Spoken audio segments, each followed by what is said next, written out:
Mired in a 5-game losing streak and having not won a game over the course of their last 6, looking to avoid falling above 5 or below 500 for the first time all season, your Cotuit Kettleers welcome in the Bourne Braves tonight to Lowell Park for the 4th of 6 meetings between the two Western Division foes in the 2017 summer.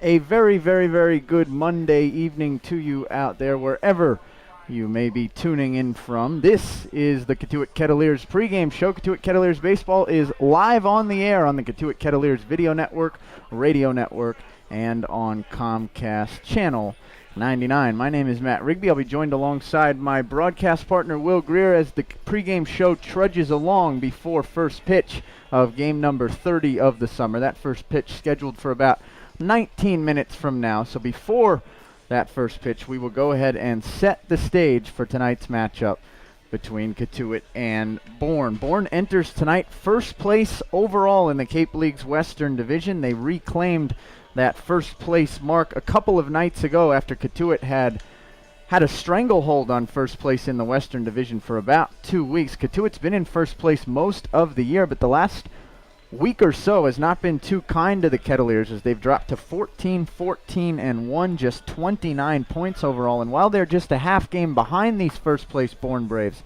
the Kettleers have some heat breathing down their neck in their rear view mirror. 27 points for Wareham in third place. That's after the Gatemen just took the last two from Cotuit over the course of the last 2 nights. 27 points for Falmouth as well. So really Cotuit just 1 game out of being in 4th place in the Cape League's Western Division. Again, the first 4 teams in each division in the Cape League qualify for the playoffs, and with just 14 regular season games left to go, it is certainly time to start wondering about the playoffs. The problem for the Kettleers, though, is not necessarily Falmouth. It's that Hyannis is just 2.5 games back for 5th place in the Cape League's Western Division as well. So if you're Cotuit, it would be in your best interest to start playing some winning baseball and not let the wheels totally fall off and not let a playoff opportunity slip away, which would make it the second straight summer that the Kettleers would fail to qualify for the playoffs. The Bourne Braves entered tonight losers last night, having dropped a 2-0 game to the Chatham Anglers at Veterans Field, and low scoring and low offensive outputs have been the theme for Bourne all summer long so far. They entered tonight with the worst OPS, the worst slugging percentage, and the second to worst average and on-base percentage in the entire Cape League. They've hit the fewest home runs with just 7 long balls as a team. They do play in a pitcher's park at Doran Park, but they really just don't have pop in their entire lineup up and down 1 through 9. The 1 through 9 tonight for the Braves features 3 of the 11 worst qualified batting averages in the entire Cape League, and the story goes on and on for Bourne. The reason, though, that Bourne finds themselves 15-14, the only team in the Cape League's Western Division above 500, and in first place in the Western Division, is because the Braves have been really, really good in close and low-scoring games. Bourne so far this year has had 20 of their 29 games decided by 2 runs or fewer. The first 5 Bourne wins of the year were by 1 run, and overall, they are 6-2 in 1-run games. In fact, Bourne has just 3 wins by 3 or more runs all season long so far, the largest of their victories coming last week, a 5-run victory over Hyannis. There have just been 7 times this year in which Bourne has scored 5 runs or more, but they lead the Cape League in saves, and their bullpen has been very, very dominant all season long. In fact, one of their relievers, Luis Alvarado, was named to the Cape League All-Star team a couple days ago. He's been perhaps their best. He's out of the University of Nebraska. They have another Nebraska righty, Chad Linsman, in that pen. And the list of capable relievers for Harvey Shapiro goes on and on. Ryan Feltner was also named an All-Star. He was great last night. Sean Leland's been good out of the pen. Christian Ryder has been good out of the pen for Bourne as well. And if you're Cotuit, it would be in their best interest to get to tonight's starter early and often and not have to face that very deep Bourne bullpen, which is adept at pitching well in high-leverage situations and in close game situations late in games. The Kettleers have really struggled at the plate over the course of the last 5 days or so. So that's probably the other reason why Cotuit would like to get off to a good start tonight. Cotuit has had just 2 hits in each, they had 3 hits last night, so they had just 2 hits in each of their 2 games prior, and you put it all together, The Kettleers have wrapped out just 7 hits over the course of the last 3 games, and in those last 3 games, Cotuit has scored just 2 combined runs. In fact, over the course of this 5-game losing streak now, Cotuit has scored just 8 runs in 5 games. And there has not been a 5-game stretch all season long for the Kettleers in which they've scored even close to 8 runs or fewer. So Cotuit really looking to get the bats going tonight. They have mostly the same lineup rolling out tonight against Nick Bennett, the starter for Bourne. But it's really going to be a matter of hitting well with 2 strikes, cutting down on the strikeouts, and starting to get the leadoff men on. All 3 of those departments have not gone well for the Kettleers over the course of this losing streak. We'll have more on that as the game goes along, more statistically to really put that into terms. But you get the point. Cotuit really has just not hit most of the last 5 games, and the bottom of the lineup has not hit well most of the last 5 games for the Kettleers either. Noah Davis makes the start opposing Nick Bennett for your Kettleers. Noah Davis making his last start and his last appearance as a Kettleer. This will be the innings limit reacher for Noah this evening. It was pushed back a couple times was this start, once by a rainout and then last night by necessity, given that Wareham struggles so much against lefties. Mike Roberts put Mitch Stallings on the mound to take the start. Noah Davis was pushed back one day. That one day has come, and he'll be back on his home mound tonight, looking to snap the skid for the Kettleers. It's a getaway day for Cotuit and for Bourne. Scout week all across the Cape Cod Baseball League, so only three games happening tonight Cape-wide. 2 games tomorrow with some staggered off days. The Kettleers will much welcome that off day, and they'll look to grab some momentum riding into the off day with a victory over Bourne tonight. Cotuit so far this summer 2-1 against the Bourne Braves. 2 of those victories coming on the road, the 1 loss coming here at Lowell Park. And guess what? No surprise with the Braves being the opponent. They've all been pretty close and pretty low scoring. Cotuit won on opening night at Doran Park by a score of 5-3. Then Bourne came here about a week later and won 5-4 before the Kettleers, about 2 weeks after that and about 10 days ago, defeated Bourne by a score of 7-4. Neither team has pitched it all too well so far this summer. In fact, they're almost mirror images of each other from a pitching standpoint. Cotuit with a 4.13 ERA, Bourne with a 4.01. The whips are very similar as well. That's walks and hits per innings pitched. Cotuit has a 1.49 whip. Bourne with a 1.45. Strikeout numbers, 230 for Bourne, 214 for the Kettleers, 101 walks for Cotuit, 95 for Bourne, and the batting averages against are identical, both tied for last in the Cape League with the Harwich Mariners. That's a 3-way tie at 270 for the batting average against. So should be some hits tonight. That's good news for the Kettleers because they've been struggling to get some hits, and really good news for Bourne as well because they don't hit very well as a team. As I mentioned, just 9th in the Cape League coming into tonight's game, and they really struggled to get anything going last night in Chatham. This is a Bourne team that's received better starting pitching over the last week or so, however. That's as they've started to get some reinforcements into Doran Park. And Nick Bennett has been one of those reinforcements, although he has not really thrown the ball too well so far this year for Harvey Shapiro. Will Greer will have more on Nick Bennett's numbers and more on Noah Davis, tonight's Kettleer starting pitcher, on the other side of our first break. Will Greer will also have lineups, but before all of that, I'll take a look at the out-of-town scoreboard. You're listening to the Cotuit Kettleers pregame show on the Cotuit Kettleers Video Network.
Matt Rigby back on the Cotuit Kettleers pregame show on the Cotuit Kettleers Video Network, Radio Network, and Comcast Channel 99. Before Will Greer dives into our starting pitching preview as well as our starting lineups tonight in advance of Game 30 between Bourne and Cotuit, I want to take a look at the out-of-town scoreboard from last night, look at the standings after last night's play shook out, and preview the 3 games that we have across the Cape League tonight. First, last night, Harwich coughed up a lead late to the Brewster Whitecaps. Brewster defeats Harwich 11-10 in 8 innings from Stony Brook Field. Brewster needed 4 in the bottom of the 7th and then 3 in the bottom of the 8th. A walk-off 3-run home run to defeat Harwich. For Harwich, it's their 2nd loss in a row. They're now just 3-7 in their last 10 games, and they are a full 4.5 games behind the 4th place Chatham Anglers for what would be the 4th and final spot in the Cape League's Eastern Division. It's starting to seem as though that Eastern Division race might not be a race at all as we head down the stretch, or a race at all as we head down the stretch. An extra inning game at Arnie Allen Diamond last night. YD defeats Falmouth in 12 innings by a final score of 6-5 for the YD Red Sox in the top of the 12th. They get an unearned run against Derek Adams. That's to defeat Falmouth. For YD, it is their 3rd win in a row, and for Falmouth, it's their 2nd loss in a row. Falmouth now just 2-7-1 in their last 10 games, and the Commodores have fallen all the way to 4th place at 13-15-1. YD continues to charge, keeping pace for now with the Orleans Firebirds. YD now 17-11-1, and the defending Cape League champions, the 3-time defending Cape League champions, trail Orleans atop the Eastern Division by just a game and a half. Orleans defeated Hyannis last night 9-3 to maintain their lead over Falmouth. Hyannis has now lost 3 in a row. They continue to plummet in the Cape League's Western Division. I mentioned this in the first segment, but they're now a game and a half behind Falmouth and Wareham for what would be the final spot in the Western Division playoffs. And the only other game, as I mentioned in the pregame, in the first segment of the pregame, Chatham defeats Bourne last night by a score of 2-0 in a crisp 2 hours and 13 minutes from Veterans Field. Chatham's now won 3 in a row. They're 7-3 in their last 10. And Bourne, because Cotuit lost, maintains a hold over first place in the Cape League's Western Division. The only 2 other games taking place across Cape Cod tonight, given it being Scout Week and given the staggered off days for the first time all year in the Cape League. Falmouth heads to Hyannis. Matt Mercer making the start against the Dallas Baptist lefty M.D. Johnson at 6 p.m. from McKeon Park. And Harwich heads to Orleans, a battle of the best team in the Cape League against the worst team in the Cape League, as Daniel Lynch, the Cape League All-Star, makes the start for the Firebirds, the lefty out of Virginia. That game gets going at 7 p.m. We'll break for the national anthem, then Will Greer will come back on the other side and have tonight's starting pitching matchup as well as tonight's starting lineup before game number 30 on the Cotuit Kettleers pregame show on the Cotuit Kettleers Video Network.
Back at the Cape League's Field of Dreams, Lowell Park in Cotuit, Massachusetts. Will Greer and Matt Rigby alongside you for game number 30 of the summer.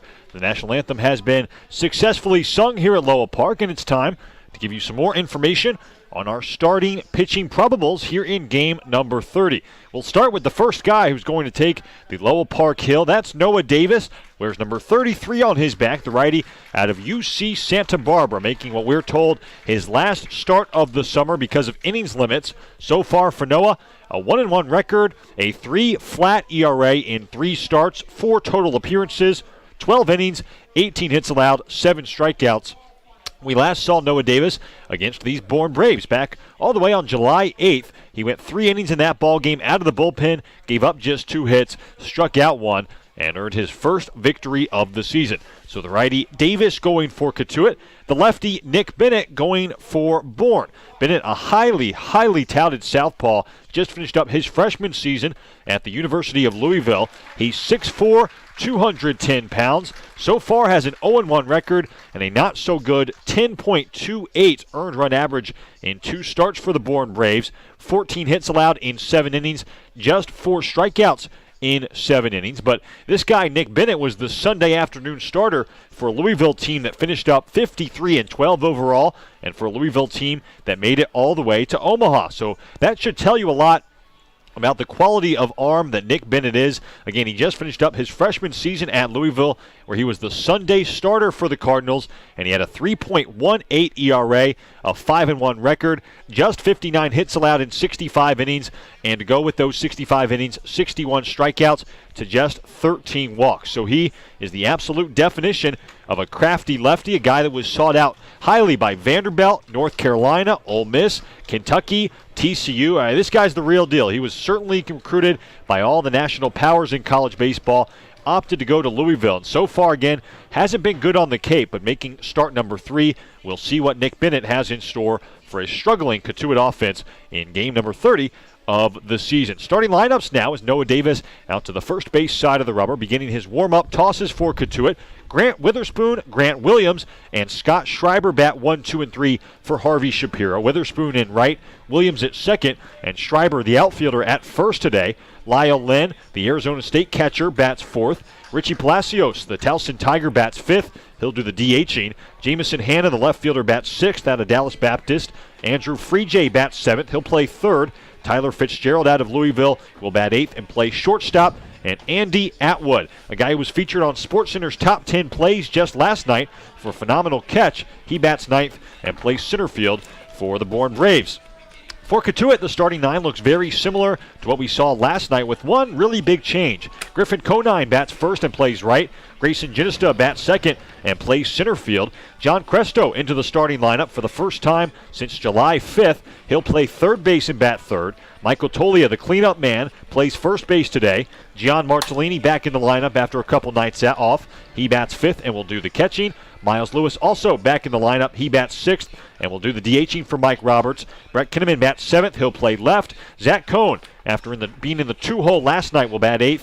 He is the shortstop today. And Luke Alexander, the Mississippi State right-handed hitter, bats 9th. He'll play second base for Mike Roberts. Noah Davis has hurled his last warm-up toss. Rick Delvecchio puts on the mask, and we're almost ready for baseball as Matt Rigby has innings 1 and 2 in game number 30. All right, well, thank you very much. Grant Witherspoon digs into the left-handed hitter's box. Witherspoon, as I mentioned multiple times in the pregame show, struggling mightily so far this summer. Enters play tonight with the 11th worst average in the Cape League. That's amongst qualified hitters at just .231. Noah Davis has his sign from the first base side of the rubber. The windup in the pitch. It's a fastball right down the middle for strike 1 at 92 miles an hour, and we're underway.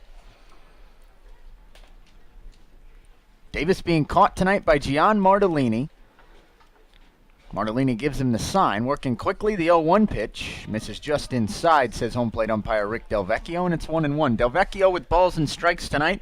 Will Bowers at first base, and Vincenta Medina, our third base umpire. First time we've seen Mr. Medina in our 2 summers of work. The 1-1, grounded towards second. Charging is the second baseman Alexander. He picks it off the dirt and fires calmly to first in time for out number 1. So a 4-3 putout begins the night on the mound for Mr. Davis. And now Grant Williams will be the batter. A pair of Grants to start the Bourne Braves lineup tonight. It's been that way most of the season for Harvey Shapiro. The problem is that the latter has been much better than the former. As I mentioned, Grant Witherspoon with just a .231 average entering play tonight. Grant Williams, though, has a .310 average. You could very much so make the case that he's been the best Bourne Brave hitter all summer. First pitch misses upstairs to Williams, and it's 1-0. 408 on base percentage to go with that .310 average for Mr. Williams. The average is top 20 in the Cape League, as is the on-base percentage. No home runs, 7 driven in. The kick in the 1-0 on the outside corner with a slider for Noah Davis, and it's 1-1. Williams 5 for his last 19, 9 for his last 32 over his last 9 games. The epitome of consistency for Harvey Shapiro. He grounds the 1-1 towards second. Again, Alexander to his left. Again, scoops it up. And again, calmly to first in time for out number 2. 4-3 and 4-3 to begin the night for Noah Davis. And now Scott Schreiber, the batter. Schreiber, the right-handed hitter out of the University of Nebraska, playing first base tonight for Harvey Shapiro. Just 3 for his last 19 is Scott Schreiber. A .260 hitter overall on this summer, with no home runs and 7 driven in. The first pitch misses down and outside to Schreiber for ball 1. 78 on that slider from Noah Davis. And now Rick Delvecchio calls time. And he wants the gate closed to protect the photo well. Good to see Mr. Delvecchio is in his patented form already tonight. As Davis gets the sign, the kick in the 1-0 at the knees with a fastball right down the middle, and it's strike 1. You could sneak onto the field behind home plate, Matt. Rick Delvecchio could not take a look at you, and he would know that you were there. And total control behind the plate. Quite the micromanager. Davis comes set, the 1-1 pitch. Check swing, did he go around, appeal down to first? Yes, he did, says Will Bowers. And Davis jumps ahead of Schreiber, it's 1-2. Bit surprising that Scott Schreiber has just 2 home runs so far this summer. He's definitely the most potent power threat in this Bourne lineup. Led the Big Ten each of the last 2 seasons in home runs. The kick in the 1-2. Schreiber swings, pounds it up the third baseline, but it kicks foul. And we'll do it again. Schreiber was drafted in the 26th round of the MLB draft, completed a couple weeks ago. But he is elected not to sign with the Tampa Bay Rays. And will head back to Lincoln for his senior year. The kick in the 1-2 to Schreiber.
Matt Rigby and Will Greer back for the bottom of the first from Lowell Park in Cotuit. After 1/2 inning of play, Noah Davis needed just 11 pitches to reach 3 outs of the night. And now the lefty Nick Bennett climbs onto the mound, making his 3rd start of the summer. Will mentioned it in the pregame show. Just joining us, the first 2 for Nick Bennett did not go too well. An 0 and a 10.28 ERA through his first 2 starts. He's lost combined innings through those first 2 starts.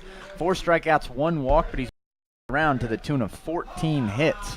He's got a 3 whip, 2.14, whip overall entering tonight. Given up 8 total earned runs in his 7 innings. His last time out, July the at Falmouth, he lasted just 4 innings, gave up 4 earned runs in a 5-Bourne victory. He gave up 5 hits, struck out 3. And he'll face Griffin Conine to lead things off for Cotuit. Grayson Jeniston and John Cresto. That's right, John Cresto in the night for the Kettleers. First pitch to Conine digging in is a fastball and away for ball 1 at 93 miles an hour. As Will mentioned all the pregame show, Nick Bennett was a true freshman this year for Louisville. The 1-0 popped up towards the left side, but that gets out of play in for Conine, and it's 1-1. Sunday afternoon starter for Nick Bennett as a true freshman. His career going by making a Friday night start. To Conine, lifted towards the left side and out of play, foul. Bennett jumps ahead, 1-2. Bennett had appeared just out of the bullpen to begin his freshman season in early March because of a minor injury to Brendan McKay, who was the Louisville night guy this year and who was a top 10 pick in the 2017 draft.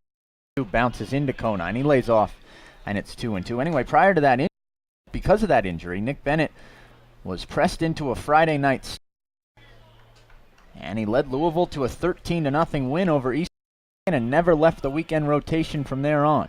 The 2-2 to Conine again skips in, and again Griffin lays off as the count goes full. Duke and Louisville got together once this summer, and on that Sunday, Nick Bennett faced Conine 3 times, with Conine going 1 for 3 with a single. Payoff pitch up towards the left side. That'll stay in play along the infield, ranging over Free J, and he gloves it for out number 1.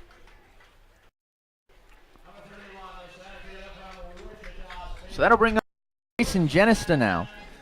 Jenista broke up Miller Hogan's in the top of the 7th last night at Wareham with a single poked right through the middle.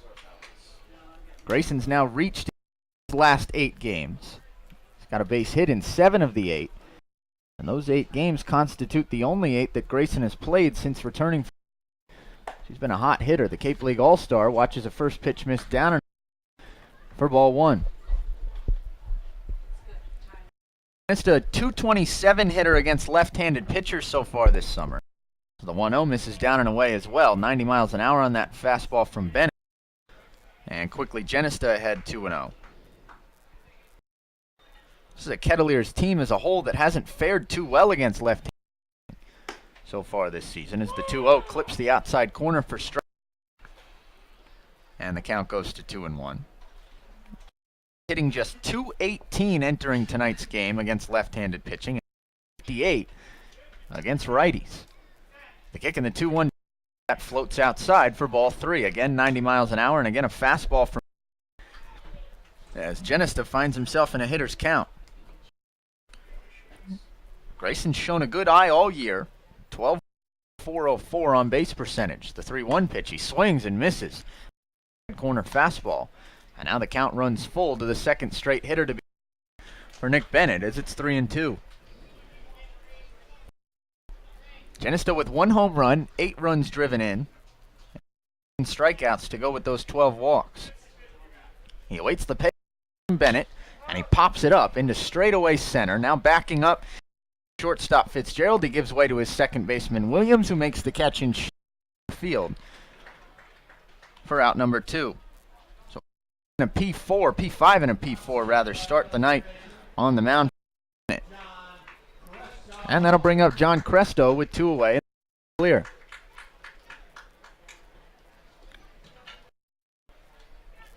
Cresto, as Will mentioned, getting his first start in 4 games. He has appeared as a pinch hitter a few times in those 4 games, but just sporadic playing time of late for John. With the scouts in attendance tonight, I'm sure he appreciates this start. The first pitch.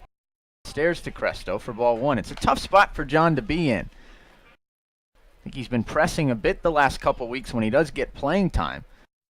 That makes sense because he hasn't received too much of it. The 1-0 swung towards the right side, fading into foul ground, and that gets out of play as it goes 1-1. The other reason that I think John's been pressing a bit, though, Will, have been so many scouts in attendance. You heard some scouts say before the love the BP John Cresto's taken so far this summer, but they haven't gotten to see him in a game.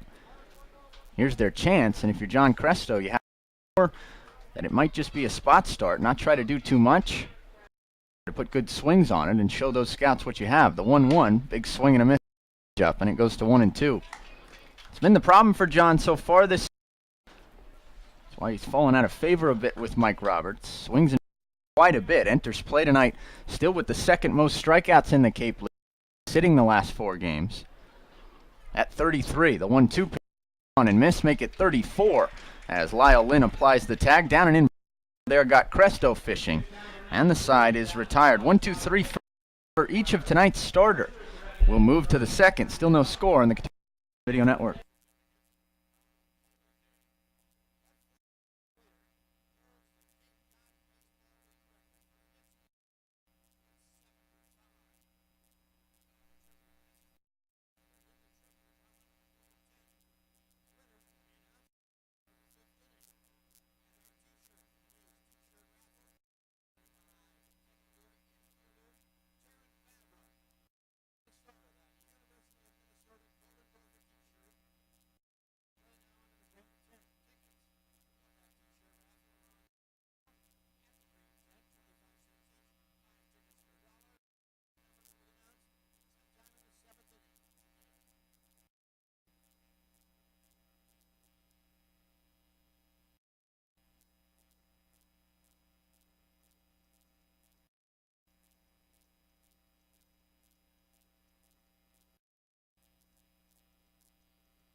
Matt Rigby and Will Greer back from Lowell Park in Cotuit. No score between the Braves after an inning of play.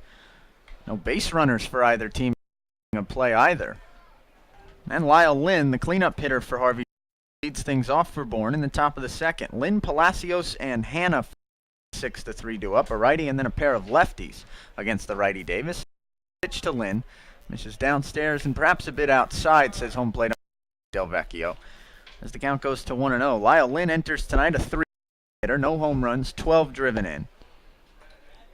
But only 6 walks and 11 strikeouts. He puts this one in play. It's a 1-0 pitch, rope to the field gap, and that gets down for a base hit. Jenister runs over to his right to cut. He gets the ball back in and holds Lynn to a single, but it's a leadoff single for Lynn. And now Bourne has a base runner with nobody out. Palacios. A hanging breaking ball that time, and a hitter like Lyle Lynn's that pitch too many times. He doesn't necessarily have the pop to hit a home run, but lining it into left center for our first base runner of the game. Palacios now from the left side. 264 hitter to begin play tonight. No, 7 driven in. Watches the first pitch miss down and in. Good block by Martellini on the. He got just enough, and then pounced on it to keep Lynn put base. And the count goes to 1-0. Lyle Lynn with catcher's legs. Anytime a ball squirts away from a Kettleer backstop, you can't help breath if you're a Cotuit fan, because the Kettleers still lead the league tonight with 43 wild pitches. The 1-0 misses downstairs for Harwich is catching Cotuit slowly but surely in that as the Mariners enter play tonight with 39. So just slim 4 wild pitch cushion for the Kettleers.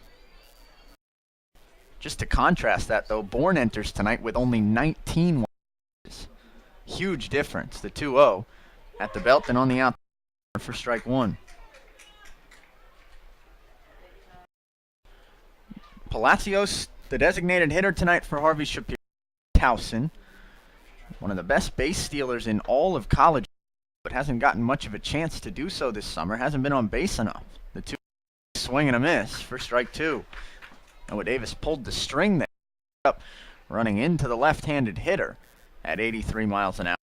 Palacios to swing over the top. Palacios stole 19 of 21 that he attempted to swipe this summer for Towson, or this spring for Towson. He swings it at the 2-2 pitch, a down and outside breaking ball. As it results in the first strikeout of the night for Noah Davis. There's one away here in the top of the. I'm going to bring up Jamison Hanna, also a pretty proficient base stealer. He was 9 for 10 swipes for Dallas Baptist this spring. And so far this summer, for 6, as he and Palacios are tied for the Bourne lead. First pitch to Hanna, big swing and a good breaking ball from Noah Davis at 84 miles an hour. And 0-1. Hanna enters tonight with the 6th worst in the Cape League amongst qualified hitters at just 205, 7 for his first 83 with 24 outs. The 0-1 pitch, Hanna swings, chops it in front of the plate. Davis off, scoops it up, goes to first for the easy out. And that's all he'll get. So 1-3 to erase Hanna. Moving up to second as he's now in scoring position, but there are 2 away for Andrew Freejay. Just to continue the theme, Will, Bourne hitters being some of the worst individual statistical hitters in the entire Cape League. Andrew Freejay tonight with the 2nd worst average amongst qualified hitters. Only Jeff Hotby of Orleans has a lower average than Freejay's 65. Freejay just 13 for 9 so far this summer. And the first pitch is nubbed back behind home plate. A foul ball, and it's 0-1. Freejay's been very cold of late as well, just for his last 17. 2 of his 13 runs so far this summer. He has 9 driven in. But of the 66 outs he's made so far, 30 of them have come by way of strikeout. Lynn with a good look. The 0-1 skips in and outside as it goes all the way to the backstop, allowing Lynn to move up to third. Make it 44 wild pitches now. And make it a 1-1 count to Free. You know, you don't often see a runner advance from second to third on a wild pitch and then third to home pitch in the same at-bat. But I wouldn't put anything past the Kettleers at this. Cannot corral breaking balls. The 1-1, that one almost got to the. Good job on the backhand by Martellini. And now he's going to go out for a chat with Noah, if almost to compose himself. Yeah, you mentioned this phrasing a moment ago, Matt, but if you're a fan, and if you're a Kettleer player, John Martellini being the primary guy, hold your breath with every pitch at this point. This 5-game losing streak, 2 runs, I think, come across the plate on wild pitches with men at third base. Becoming a problem. It's been a problem all season long, and the last week or so it has back to bite the Kettleers. You wonder if it discourages Noah Davis from throwing his breaking ball, too. Guess not. It's a 2-1 breaking ball that misses up and in. Didn't quite break enough. And the count goes 1. You know what I mean? Absolutely, I wonder if yeah. Noah Davis starts to say, I need to get this out, and if I throw a slider down and away, it might backstop, so I'm just going to stick with a fastball. The 3-1 pitch, fastball, there's a changeup that swung through. A little bit of a piece it looked like there for. And the count goes full. Martellini out for another chat with Noah Davis now. I think Noah would tell him that he's just worried about the batter and he's not trying to worry about Lyle Lynn at third. But it's just human nature when you've seen pitches get to the so frequently all summer and you have a guy at third with 2 outs It has to consciously affecting Noah Davis. Can't really bury a breaking ball here. The strikeout-prone Free-J. The payoff pitch coming to Free-J. Big miss. He barrels up to get the strikeout, does Noah Davis. And to the side. Lyle Lynn with a leadoff single. He makes his way to third, but he's there. There were no errors in the inning, and just the one man left. We'll move to the second. Still no score between the Braves and the Kettleers on the Cotuit Kettleers Video Network.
Matt Rigby and Will from Lowell Park in Cotuit. We move to the bottom of the second, still scoreless between the Kettleers. Nick Bennett back onto the mound, facing Michael Tolia, and the first Tolia misses up and in for ball one. 76-mile-an-hour flat slider there from Nick Bennett to allow Tolia to jump ahead. Now the 1-0. Fastball swung on and popped up towards the right side. Called off is the second baseman Williams, and he makes the catch while backpedaling for one. So 4 outs recorded now by 3 pop-outs and 1 strikeout of John Cresto, as the Kettleers have failed to put good wood on a ball to this point. John Martellini the batter now. He'll be followed by Miles Lewis. Round out the 3 scheduled hitters in this home half of the second for Cotuit. Martellini, after getting the night off last night, swings, chops it towards short, scooping it off the ground. Fitzgerald, wide throw to first. Pulls Schreiber off the bag to allow Martellini to reach. Gerald had worlds of time there to make that play, as there was a slow-moving catcher coming down the line. It's the 5th error of the summer on Fitzgerald, as he might have taken just a little bit too much time. Might have thought about it too much too, and the throw missed up the right field line, allowing Martellini out. The 39th error of the summer Bourne has committed as a team. First pitch to Miles Lewis. Runs inside, skips off the mid of Lyle Lynn, and now moving up goes Martellini. 20th wild pitch for Bourne. Each team has traded wild pitches now over the course of the innings. And the Kettleers will get a chance to hit with a runner in position for the first time tonight, as Miles Lewis will be 1-0. Lewis, a switch hitter, batting from the side against the lefty Bennett. Lewis has struggled against lefties so far this summer. Enters tonight with just a 167 average against southpaws. Kicking the 1-0, grounded towards the hole right side. Moving over to his left, though, is Williams. It up and calmly throws over to first for out number 2. So 4-3 on the put out of Lewis. Meanwhile, Martellini third, so a productive out for Miles. But now there are 2 away, and Brett will look to pick up Martellini from third base and score this run for Cotuit. Mentioned this in the pregame. The Kettleers scored just 8 combined runs entering their current 5-game losing streak. They'd love to get going early here tonight. First pitch to Kinnaman. Fastball misses just up and away at 91. It's 1-0. Kinnaman has struggled against left-handed pitching so far. A 150 average against southpaws entering tonight. .239 average overall with a .377 on-base percentage. Oh, misses down and outside. Good block by Lyle Lynn, getting the chest protector. 76-mile-an-hour breaking ball there from Bennett, and the count goes to 2 strikes. Kinnaman's a patient hitter. Most walks in the league entering tonight. Most strikeouts. And first base, and if Bennett wants it. The 2-0 fastball rifled towards the left side. And the count goes to 2-1. A couple of hitters on deck. And in the hole, respectively, Cone and Luke Alexander. Should Bennett especially want to be careful with Kinnaman. Cone enters tonight for his last 59. 2-1 pitch to Kinnaman, breaking ball side, and perhaps a bit low as the count goes to 3-1. Infield back with 2 outs. Even with the bag at third is Free J. The 3-1 is upstairs for ball 4, and Brett Kinnaman draws his 20th walk of to bring the aforementioned Zach Cone to the plate. Cone enters tonight at 2 hitter, good enough to be a Cape League All-Star. .298 on base percentage for Zach. 2 home runs driven in, and just 5 extra so far on the summer. He's also struggled a tad against pitching despite being a right-handed hitter, hitting just .227 on the summer so far against Southpaws. Throw over to check on Kinnaman, but Kinnaman back to the bag. Would not imagine Mike put a first and third play on with 2 outs here, given Martellini is third, but you never know. Also, given that there's 2 outs, himself out of the inning. First pitch to Cone, swung on and to the right side. Line drive gets out of play, foul. And the count goes to 0-1. Faced Bennett 3 times in that aforementioned meeting between Duke earlier this college season, and Cone went 0 for 3. 3 ground ball outs. Bennett gets the sign from Lynn. Now from the stretch comes long stare at Kinnaman at first. Now to the plate with the 0-1. Swings and misses. Good diving breaking ball there from Bennett. That's 78 hour, and he jumps ahead 0-2. 2-strike hitting now becomes for Zach Cone. And that's been quite a tall task for the Kettle the past 4 games. They're just 3 for 55 with 2 strikes again in that 4-game span. Throw over to Kinnaman, and again, he's back in safely. In the last 4 games, the Kettleers team batting average with 2 strikes in a count dipped from 77 to 163. Zach Cone looking to get out of that now. The kick in the 0-2, breaking ball chopped up the third baseline. Stays alive.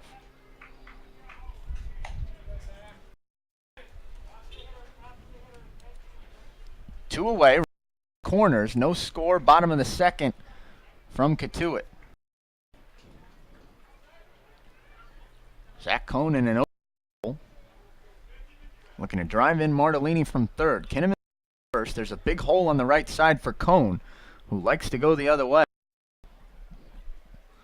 Bennett gets the sign from Lynn. Lynn sets up a corner. The kick in the 0-2 drifts well up and outside. Pops out of Lynn. Slides to his right to corral it and keep Martellini and Kinnaman put. As the 1-2. 178 hitter on the year individually with 2 strikes play tonight. It's pretty good. One of the best averages on the entire team for and 2 strike counts. Bennett comes set again. Checks on Kinnaman again, and now the 1 and grounded towards short. Fitzgerald has it, goes to second for the force. In time to retire the side. 6-3 fielder's choice gets trouble in the second. There were no runs, no hits, 1 error, a walk, and we move to the third. Still no score between Bourne and Cotuit on the Cotuit Kettleers.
Matt Rigby back from Lowell Park. No score between the Kettleers and the Braves after 2 innings of play. Noah Davis allows just 1 hit through his first 2 innings. The Kettleers so far are hit. Teams had some traffic in their respective second innings, but both pitchers escaped. And now 8, 9, and 1, the 3-2 up for Bourne in the top of the third against Will. Tyler Fitzgerald, Andy Atwood, and Grant Witherspoon in 1. Those batters you just alluded to, Matt, as Fitzgerald steps in and looks at a first pitch fastball from Davis that misses just low for ball. It's a 73 degree noon in Cotuit, Massachusetts. Overcast skies. 1-0 for half for strike 1. Really humid once again. Post to rain. Rain chances less than 20%. It looks like any moment, but we should be able to get the baseball game in. Fitzgerald, Cardinal in the right side, and looks at a 1-1 bender that misses out. Count now 2 balls and 1 strike. Fitzgerald, 176 hitter in 13 ball games. His teammates are very strikeout prone as well. 1 from Davis. Fastball misses just outside and low. Borderline. The count now 3 balls and 1 strike. 28 outs recorded against Tyler Fitzgerald this summer. 13 of those 28 have come strikeout. Fitzgerald, like Bourne starter Nick Bailey, finished up year number 1 at Louisville as a 3-1 fastball gets lower half of the zone that time at 91 miles an hour in the count 3-2. Andy Atwood just a 192 hitter on deck. Grant Witherspoon just a 231 hitter in the hole. To Bourne Braves baseball. Not a lot of good averages in the starting 9. 3 counted off of Noah Davis. It ricochets to Alexander, who picks it up, and to Tolia, reaching at first is Fitzgerald, as Luke really play that time. It's an infield single for Tyler Fitzgerald, just his 7th hit. And there's a leadoff base runner for Andy Atwood. Close but no cigar there for Noah Davis. He got the heel up on it. And then sometimes when that happens, the ball will carom at like a 45-degree angle right towards the shortstop or second base. Lucky, that one just continued on its original path right back through the box. Alexander cutting it off. But as you mentioned, a lollipop throw, and he had no chance to get the speedy. Second hit of the day as Atwood looks at an outside fastball for ball 1. A long sequence of signals from Harvey Shapiro to the right center fielder Atwood. Sacrifice bunt could certainly be here for Bourne. Shapiro certainly a kind of manager to sacrifice guys over and score runs that way. He kind of has to be with this. 1-0 from Davis. Fastball misses outside and low. Line balls in this inning so far, and the count 2-0. Atwood, an Oregon State Beaver, not in every Oregon State, a very good baseball program. Atwood plays about every other day.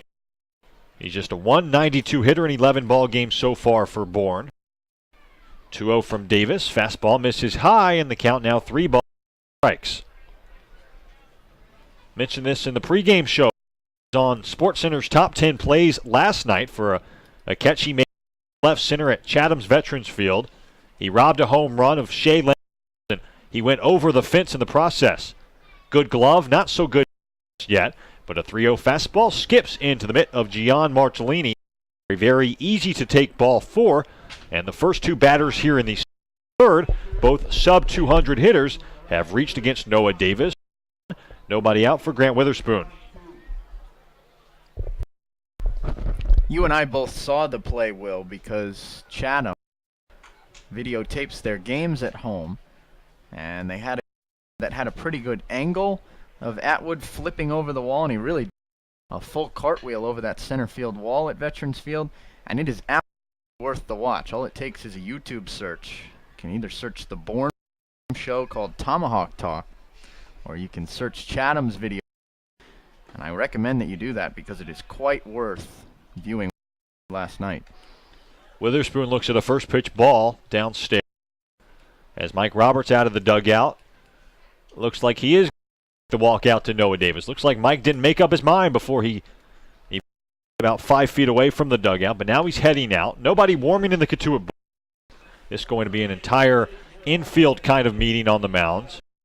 You figure plays like the one that Andy Atwood made yesterday at least 5 or 6 times on the Cape each summer with the quality of these athletes, the quality of these defenders, but the rare component of the play, as you mentioned, Matt, there was a good angle, a good video shot of the play out at Chatham's Vet. And that benefits everyone involved, including the Atwood, who, again, was the number 4 play last night. I think it's always more visually appealing when an outfielder makes a catch up against the wall like that, too, or up against a side in the major leagues when he flips over that wall. And I think Andy Atwood was by the fact that seemingly every fence in the Cape League that surrounds an outfielder is short enough for a player to run into it while he makes a catch and then flip over it time. It just kind of makes it look cooler, you know what I mean? Absolutely, yeah. Chatham was 5 feet at most. Very easy to flip. Atwood, not exactly a huge guy. He's 6 foot, 175, but there was no way that fence was holding him in the field of play. Made the catch.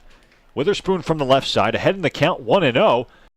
No breaking ball, never quite broke. It misses outside in the count, 2-0. My play too, Will, was that Atwood had the presence of mind to immediately stand up and hold his glove hand high in the air so that the umpiring crew at the field last night could rule that it was an out because they couldn't see whether he had the ball or not.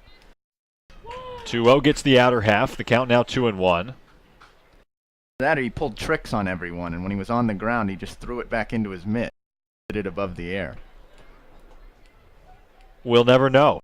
He made it seem like he has made plays of that caliber before. Everything that you just mentioned. 2-1, swung on and rope to deep.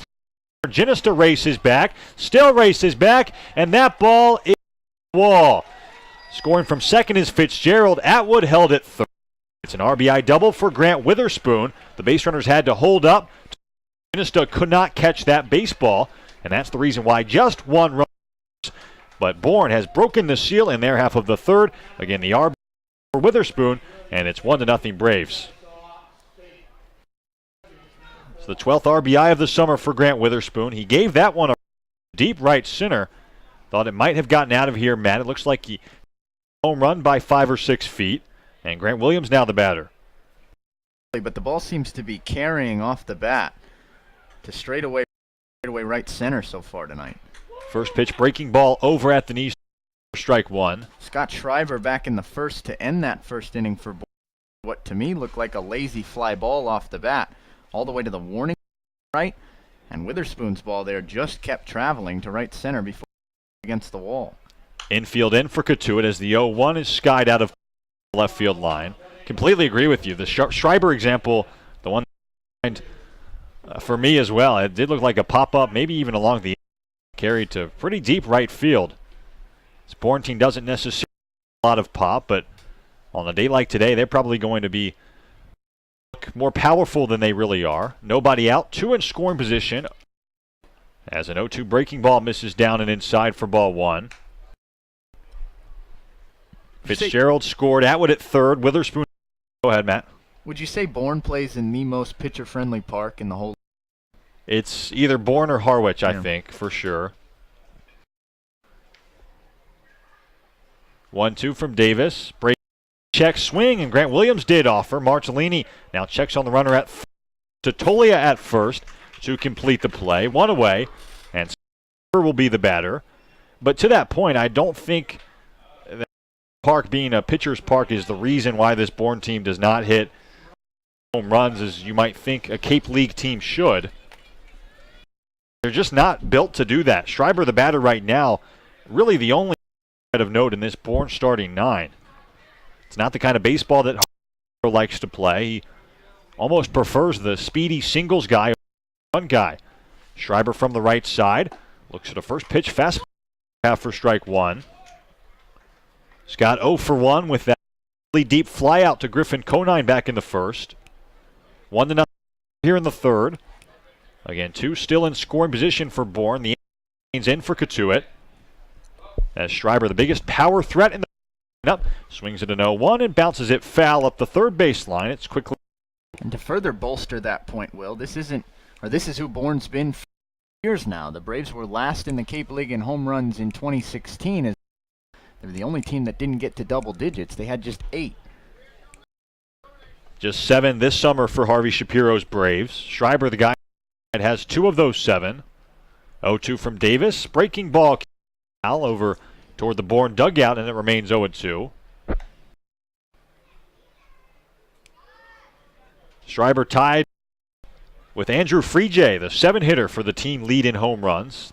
Guys have 2. Zach Susi, who did not start tonight, has 1.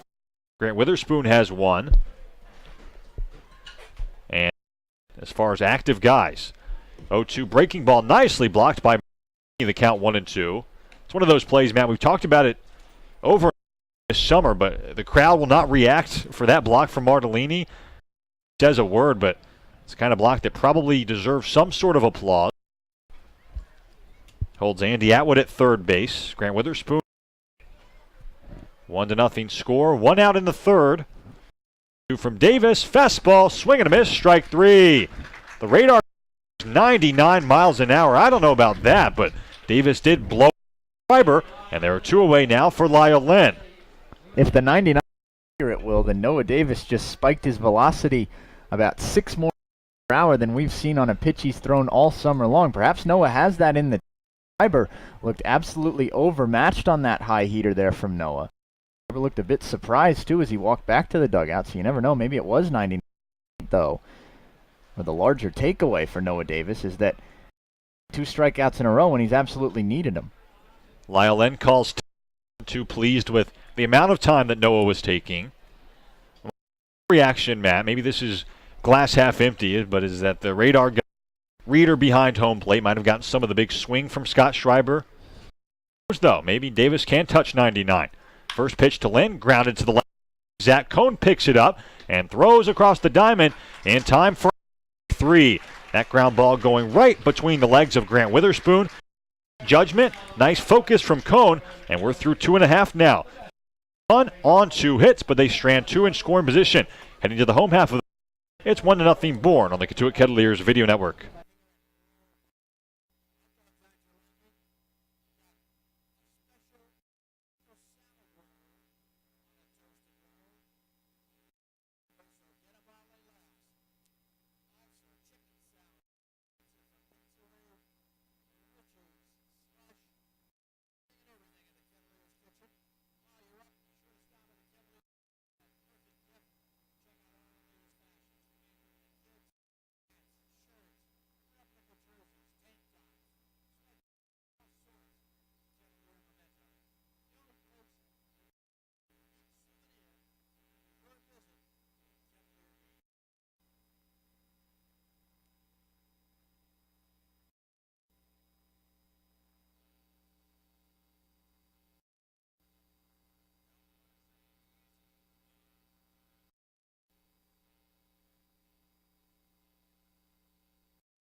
Welcome back to Lowell Park on this Monday. Will Greer and Matt Rigby alongside you for game number 30 of the summer. Bourne after 2.5. 9-1-2 due up for Cotuit. Conine and Ginesta, righty, and 2 lefties against the South. Bennett out of the University of Louisville on for inning number. So far, Bennett has not allowed a hit. He's walked 1, he's struck out. And Louisville's Sunday afternoon starter has looked really good thus far. His 3rd start of the summer. Again, Alexander, Conine, and Ginesta for Cotuit. As Luke steps into the right side, slightly open stance. And he looks at a first pitch fastball that tails outside from Nick Bennett for ball. Alexander 0 for 3 with a pair of yesterday at Spillane Field. 1-0, big rip and a miss. And it's 1-1. Luke went on that link streak. It was around 9, was it 10, Matt? 1-1 from Bennett. Fastball cued off the backstop foul. It was 10. Well, since that hitting streak got broken up, Luke just 1-18 at the dish. Certainly cooled off a little bit. But you'd have to think that's only natural after the guy is as hot as Luke was. Still a .258 hitter so far this summer. 1-2 break is high. A home run, 9 runs in as well. In the 9 hole today for Mike Roberts. The 2-2 from Bennett. Slider slides inside. Now 3 balls and 2 strikes. Again, an overcast, muggy day here at Lowell Park. 3-2 from Nick Bennett. Fastball misses up and in for ball 4. So after falling behind 0-2, Luke Alexander works a nice. The second walk issued by Nick Bennett in this one, and the Kettleers have a lead for Griffin Conine.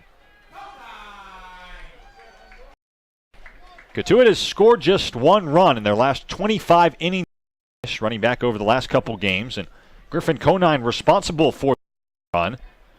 He had an 8th inning solo shot yesterday at Wareham, as Bennett fires a first pitch fastball that's sprayed out of play. The first base line, it's 0-1. Griffin 0 for 1 so far in this one. He popped up to the third baseman back in the first. Comes in with the number 10 average in the most home runs in the Cape League and the second most RBIs. Nobody out. Alexander at first from Bennett. Breaking ball nicely blocked by Lynn in the dirt. It's 1-1. We were having this discussion before the broadcast today, Matt. There's a very real possibility that Griffin Conine could win the Cape League's Triple Crown, and we'll have to check the archives if that's ever been done before. But at this point of the season, 10 in all 3 of those categories, you got a fighter's chance, you'd have to think. Bennett pauses out of the stretch. Base side of the rubber. Fires a 1-1 fastball that misses up and away for ball 2. Average is going to be the tough hill to climb. 10th entering play tonight in average. I wonder if we could do it by league, since that's how they do it in the majors. Or by 2-1 from Bennett. Fastball popped up along the infield. And now as Lyle Lynn races back, and Lyle has enough room, gloving that about 5 feet from the chain link fence. A tough out that time, who hangs his head as he makes his way back to the Cotuit dugout. And there's one in Ginesta. We were looking at it earlier, Matt, and 2 guys that it looks like Griffin maybe won't be able to. They're such high average, high singles guys. Those being Jake Mangum of Hyannis and Jimmy Herron of Orleans. So Mangum then becomes the real threat, taking over the number 1 average if you look at it by division. I mean, that's a guy that hits it on the ground every time and just tries to sprint toward first. You have to figure his average will be up there at the end of the season. Ginesta looks at a first pitch, outer half fastball for strike 1.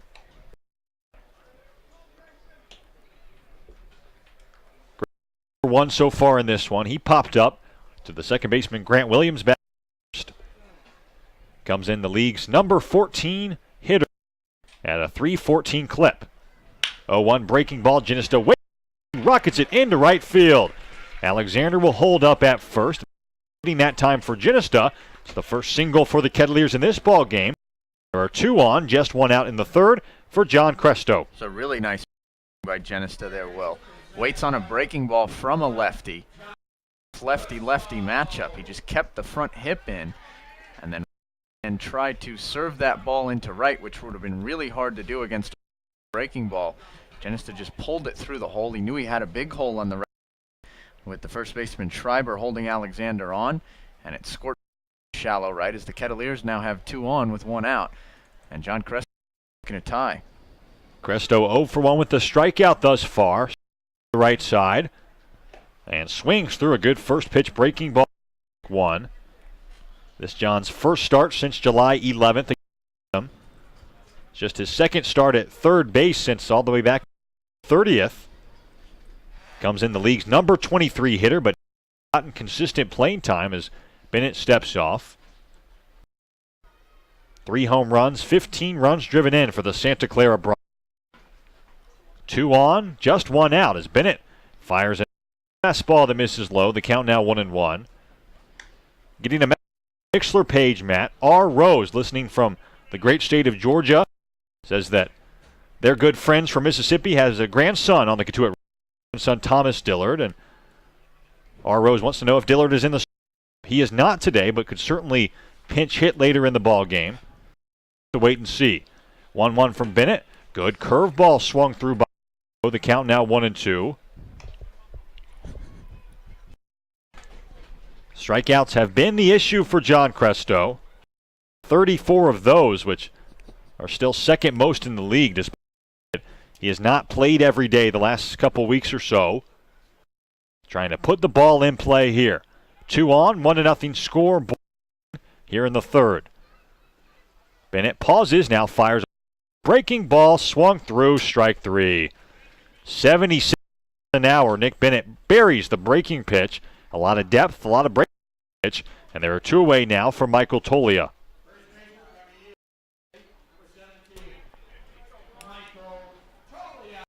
AB that time for John Cresto, facing the crafty lefty Nick. You know, John is certainly wanting to come through in this ball. Start in front of all these scouts, and he'll hopefully have 1 or 2 more game. Tolia now from the right side, still 2 ducks on the pond. Michael steps into the right side and looks at the first pitch, breaking ball, right knees for strike 1. Tolia hitter, but he's just 118 against lefties, showing that more depth from the left side, at least so far this summer. He's 0 for 1 with so far in this one. 2 outs, 0-1. This is low and away. It's 1-1. Luke Alexander at second base. He led off this bottom half of the third. Ginesta at first. He had a 1-out single. Again, Cotuit hasn't scored in now 25 2/3 innings. Make that just 1 run in the last 25 2/3. 1-1 break line foul down the third base line. Tolia almost had a single that time, but the count 1-2. Lazy little slider that he's trying to get over both to lefties, and he's playing with fire right now, Will. Ginesta waited on that slider, pulled the ball through the hole on the right side to put himself at first. Cresto saw Bennett bury the slider a bit more, and Cresto couldn't quite catch up. It was a hanger, and Michael Tolia was just a bit out in front. Had he ran just a bit and waited back a half second longer, Tolia might have had a 2-run double down the line, and this game might be in favor of the Kettleers. We'll see if Bennett has enough guts to throw that breaking ball. You're exactly right. He certainly hung it on the last pitch. 2 outs, 1 fastball appropriately that misses outside and high for ball 2. Tolia 242 in, trying to drive home runs number 10. Even 12 here in his second at bat of the ball game. 1 here in the third. As Bennett comes and fires a 2-2. Fastball that misses just out. Wow, that's as close as a ball as you'll ever see. Lyle Lynn held it. Now he turns back to Rick Delvecchio to check on just where that pitch was. Delvecchio says something that makes Lyle Lynn nod. He's a very guy from my interactions with him, which have been more than you might think so summer. Lyle not trying to show up the home plate umpire. 3-2 to Tolia, runners go, and a curveball swung through for 3. So Nick Bennett, after allowing 2 to reach with just 1, strikes out Cresto, then strikes out Tolia. The struggles at the plate continue to it, just 1 run in their last 26 innings, and it's 1-0 as we move to the 4th on the Cotuit Kettleers Video Network.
Cotuit, top half of the fourth, about to get underway. It's Richie Palacio and Hannah and Andrew Freejay, 5, 6, and 7 due up against starter Noah Davis.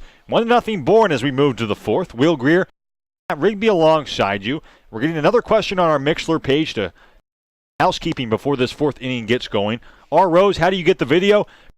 YouTube page at Cotuit Kettleers, and you should be able to see the live stream to the video that you are seeking. Richie Palacios now looks at fastball over at the knees for strike one. Richie 0 for 1 with the strikeout back in the second. The Towson Tigers, 5'10", as Davis fires breaking ball over the knees, and it's quickly 0-2. We've Palacios before, but he's a guy that is certainly on the end of the spectrum. Didn't have a whole lot of Division I offers, but he did have an offer from Towson. 0-2 from Davis. Fastball away. It's 1-2. And since has gone to Towson. Maybe not revitalized the baseball program, but the Tigers struggled for a lot. Palacios has certainly been a big part of why they've been more competitive seasons. 1-2 chop to Tolia, who picks it off the dirt and throws to Davis at first for a very nice first out here in the fourth. Changed over about 10 feet that time, Matt. And there's one away for Jamison Ham. We've marveled at Michael Tolia's defensive ability since they arrived in a Cotuit Kettleer pinstripe uniform, Will, about 3 weeks. Mostly we've talked about his ability to pick the ball at first on some low throws, or picking on low throws and reach up and rein it in on high throws. A tall first baseman. We haven't talked a lot about his range. That was a play that perfectly accelerated that. Hannah looks at the first pitch, fastball low for ball one. Over, as you mentioned, about 10 feet to his right. And he's a right-handed glove-wearing first baseman, which means he had to feet and then run back to the bag, spin around, and flip it underhand. That component of the play maybe made the play. What you just mentioned, one away. Davis, breaking ball misses outside to Hannah for ball two. Hannah opens the ball game. If Tolia is a left-handed glove wearer, I'm not sure he can reach across his body and pick that one off the dirt, but because with his left hand, wears the glove on the right hand, he was able to make that play a little bit more easy. 2-0 line to straightaway center. Genista breaks in, now ranges back, and that over Grayson's head, I should say, and off the wall. For Hannah's, Grayson Genista misjudged that ball, and that should hypothesis, Matt, that the ball really jumping at Lowell Park this afternoon. There's a one out for Andrew Freejay. Genista got a start to begin his troubles on that ball off the bat of Hannah. As you mentioned, Will, by the time Grayson got going, he stopped his feet, reach up, because I think that ball, or he thought that ball was more shallow than it actually ultimately lands over his head and up against the wall in straightaway 397 feet here at Lowell Park. I don't think that ball looked like it would even be 297 feet. I think that, again, strengthens that hypothesis that the air is just allowing the ball to travel. Freejay looks at the first pitch, fastball for strike one. Double of the summer for Jamison Hannah. You mentioned it before, Matt, but he ended sixth worst average in the league. Does have some pop, though, and showed off some of that pop, aided by the not too Lowell Park tonight. 0-1, breaking ball, swung through. The count now on Andrew Freejay. Freejay 0 for 1 with a strikeout back in the second. He's now struck out in 31 of the 67 outs he's recorded this summer. Not a good ratio for the Sam Houston State Bearcat. Does have two long balls. Stands into the right side. 0-2 doesn't come from Davis. He spins off the mound and stays. Hannah back to the second base bag. Top four from Cotuit, a muggy, overcast Monday evening. 1-0 Bourne. 0-2. Gian Martellini to the backstop, and Jamison Hannah will jog down the base. So there's a second wild pitch of the ball game on Noah Davis. And Hannah 90 feet away from scoring the second run of the ball game, a 1-2 Freejay.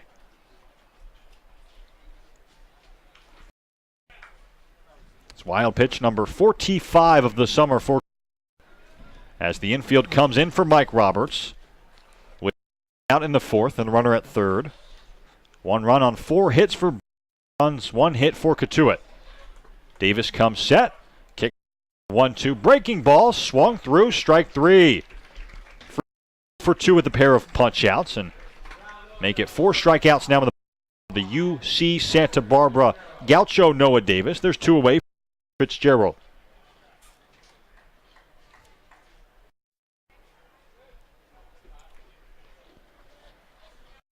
Outs, 32 strikeouts for Andrew Freejay on the side. Gerald the batter, 1 for 1, steps into the right side. Davis, fastball misses downstairs for ball 1. Infield, as you might expect, now goes back for Mike Roberts and Cotuit.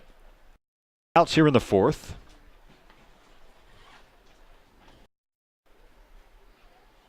(1-0) from Davis, a fastball at the line pitch that time at 92 miles an hour. And the count 1-1. We also received an email in between innings, Matt, from a member at Cotuit, and he claims that the radar gun is quite accurate, so we'll believe on. And the 1-1 breaking pitch misses low. It's 2-1. We'll believe that did touch 99 on that fastball back in the of this one, but since he's been right around 90, 91, 92. Time you want to pull 99 out of your back pocket, Noah. Good to know you've got it. 2 outs, 2-1 from Davis. Breaking ball out. The count now 2-2. Can roll out of bed and touch. Seems like a good time for the 99-mile-an-hour heater. With Jamison Hanna at third. A 2-2 count on Fitzgerald. Andy Atwood awaits on deck. Top of the 4th. 2 from Davis. Breaking ball misses low and outside. Nicely blocked by Martellini.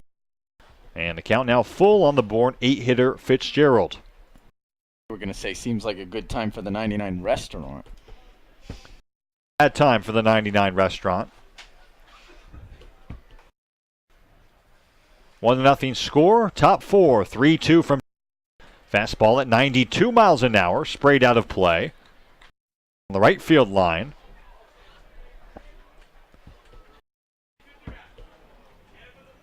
Looks like an arm has begun to warm to it bullpen. Again, this is the last start of the summer for Noah Davis. You wonder how much longer he'll go in this one. From the righty, fastball at 91 miles an hour. Again, sprayed out of play right field line. As Rick Delvecchio motions to a bat boy for new base.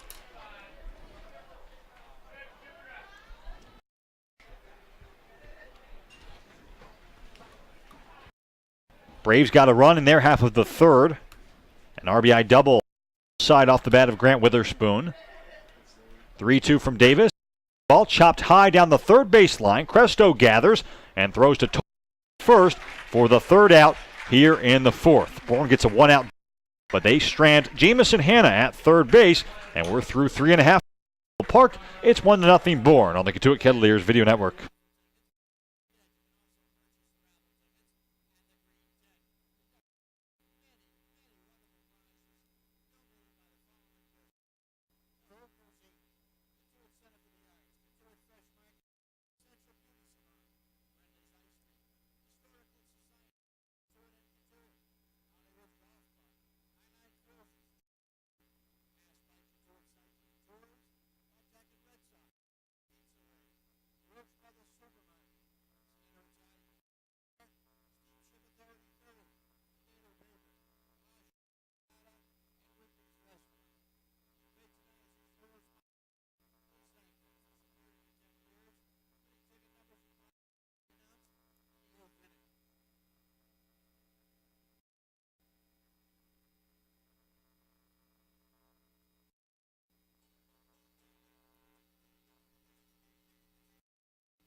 To the home half of the 4th we go on this Monday evening from Lowell Park, Massachusetts. It's 1-0 Bourne through 3.5. Players will send Martellini, Lewis, and Kinnaman 5, 6, and 7 to the dish. The impressive crafty southpaw Nick Bennett out of Louisville as score just its 2nd, maybe even more runs in the last 6+ innings. Cotuit has really struggled offensively as of late. trying to break out. They need a big inning as Martellini trying to start that big inning. The first pitch, outer half fastball for strike one. Will Greer and Matt Rigby alongside you for game number 30 of the summer. 0-1 from Bennett. Fastball misses up and away for ball. Gian 0 for 1. He reached via the error by the shortstop back in the second. Was later stranded at third base. Lifetime Gian now 0 for 4 against Bennett, the Bourne starter. 1-1. Paul, fastball sprayed down the right field line, out of play. It's 1-2. Gian 0 for 3 in the collegiate season when BC Louisville. And again 0 for 1 so far in this one. Bennett tossed. A sociological standpoint is that just the fact that there are so many left-handed people that they are going to be inherently seen as odd by us righties. It's just the way it is. Or maybe, just maybe, they adopted a sort of mentality. Kinnaman from the left side. He's jammed, floats it out to right. Witherspoon charges and gloves at his knees for out number 2. The may drop, but again, it's carrying today, and that did not benefit Brett Kinnaman. They're 2 away for Zach Cohn now. My mother is left. She fits that underdog mentality bill, I believe. You know any lefties immediately close to you? No, think of off the top of my head, no. Cohn from the right side, a righty all the way, 0 for 1 in this one. First pitch from Bennett. Fastball misses low for ball. Zach now 0 for 4 with 4 lifetime against Nick Bennett. Lewis with good speed at first base. He's perfect on the path so far this summer. We'll see if he's going with 2 outs in the inning, trying to rally. Bennett throws over, pickoff attempt, and that was close. Scott the tag, but Will Bowers, our first base umpire, says that Miles got back.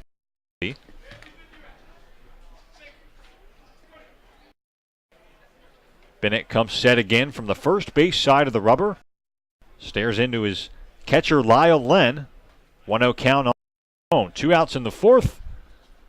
As Bennett stares down Lewis with the 1-0. It's grounded to the right side. Nice diving snag from Williams. Up and fires to Schreiber in time for out number 3. Players get a 1-out base runner, a 1-out single from Miles Lewis, but they cannot in their half of the fourth. And we'll head to the fifth from Lowell Park. It's still 1-0 on the Cotuit Kettleers Video Network.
Back in Cotuit, 4 down, 5 to starter. Noah Davis, after 4 one-run innings, gives way to the lefty out of Wright State. Matt. 69 pitches through those 4 innings. Mr. Davis in his swan song as a Cotuit Kettler. This is the part that Noah will make this summer before, I would presume, back to the West Coast to relax before the school starts at the University of California at Santa Barbara. 4 hits, 1 earned run, 4 strikeouts, 1 walk, and 2 pitches for Mr. Davis. He gives way to Zane Collins. Collins back 9-1-2 in the Bourne order in the top of the 5th. Looking to keep the score right where it is at 1-0 Braves. The 9-hitter Andy Atwood. Fastball that catches the outside corner at the knee. Strike 1. 87 on that sinker from Zane Collins. Atwood, Witherspoon, and Williams, the pair of Grant, up next. The 0-1, good changeup swung on strike 2. I had the good privilege this afternoon, Will, of chatting with Zane Collins' coach at Wright State, Alex Sogard, who was also a Cotuit Kettler circa 2008. Quite a bit about the changeup that Zane's developed this summer. The 0-2, a sinker low for ball 1. Alex said that a changeup is a pitch that Zane had used sporadically through his first 2 seasons for Wright State. And as he's come up here this summer and worked with noted changeup guru Mike Roberts, he's really started to refine the pitch. The 1-2 changeup or breaking ball on and miss for strike 3. Throw down to first to complete the play by Martellini. And Atwood is down on strikes for out number 1. 6th strikeout for Kettler pitching tonight. So I had 6? Yeah, that is 6, right? Yes, I had yeah. my numbers wrong on Noah Davis. He struck out 5 innings. First one for Zane Collins. And now Grant, the batter. Witherspoon had the lone run-scoring hit in this game. Came back in the Bourne half of the 3rd as he steps first offering from Collins. It was an RBI double. Drove in Tyler Fitzgerald. 2 in scoring position with nobody out for Bourne. The first pitch to Witherspoon. The outside black for strike 1. But Noah Davis did a really good job. He struck out the next 2 batters, Williams and Schreiber, 2 and 3 in the Bourne order. And got the cleanup hitter Lyle Lynn to ground out to short and retire the side. 0-1, right. And Alexander moving to his right, picks it out of the air for out number 2. Loud contact there for Grant Witherspoon. But right Alexander, and there are 2 away for Grant Williams. I remarked to you after that top half of the 3rd between innings off air, Will, that a sneaky big play in this game might end up Andy Atwood, who was the runner at first when Witherspoon hit that double, not being able to score from first. You mentioned it well. You had the call of the double, that Atwood held up because he thought to perhaps might catch the ball in right center as laying down a bunt, but kicked up the 3rd baseline is Williams, and it's 0-1. And I both agreed during the half-inning break before the bottom of the 3rd that everyone in the park could tell it was not going to catch that ball. It was either going to go over the fence off the bat of Witherspoon and end up rolling up the power alley as it did. At second at the time, Fitzgerald got a great read. He was able to score easily, but Atwood had to stop at 3rd, and Bourne ultimately couldn't add any more. The 0-1 skips in and out behind the plate. Way to the backstop for ball 1. For this Bourne team, I mean, you don't know when the next rally is going to be. When you have 2 guys on base, yeah, you got to score every run that you possibly can. Completely agree with you that Atwood certainly should have scored. One misses down and outside for ball 2. For Witherspoon, it was double of the summer. He's been a pretty light hitter so far, but he's had good extra base prowess. It was his 10th extra base hit overall. Time is called by Williams before the 2-1 as he steps out. working very deliberately here despite no runners being on base in the fifth. It's the sign. Now the kick in the 2-1. Sinker down and in. Skips out of Martellini's glove, and the count goes to 3-1. And now Zach Cohn is going to come in for a three-way chat with himself, Zane Collins, and Martellini. That ball got the right foot of Rick Delvecchio. We've seen Rick behind now 2 or 3 times, Matt, and it seems like every game he takes about 6 balls off of that right foot. He's kind of walking around in pain right now. You got to feel for Rick. He's a tough guy, as we've also seen so far this summer. Kicking the 3-1 on the outside corner for strike 2. Ball there from Zane at 78 miles an hour. Never the where Rick Delvecchio. Always picks himself up, brushes the dirt off, and gives us an emphatic strike. It's better than Ron Adams. Kicking the payoff pitch on the inside corner, strike 3. There's an emphatic ball from Delvecchio to ring up Grant Williams and retire the side. 1-3 top of the 5th for Zane Collins. He strikes out a pair. We're halfway home from on this Monday evening. 1-0 Braves on the Cotuit Kettleers Video Network.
Luke Alexander leads off for the Kettleers in the bottom of the 5th.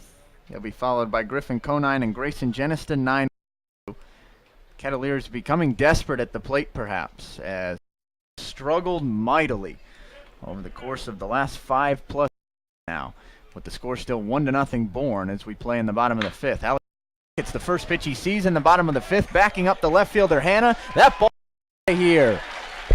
Luke Alexander ties it up at 1 with swing of the bat in the bottom of the 5th.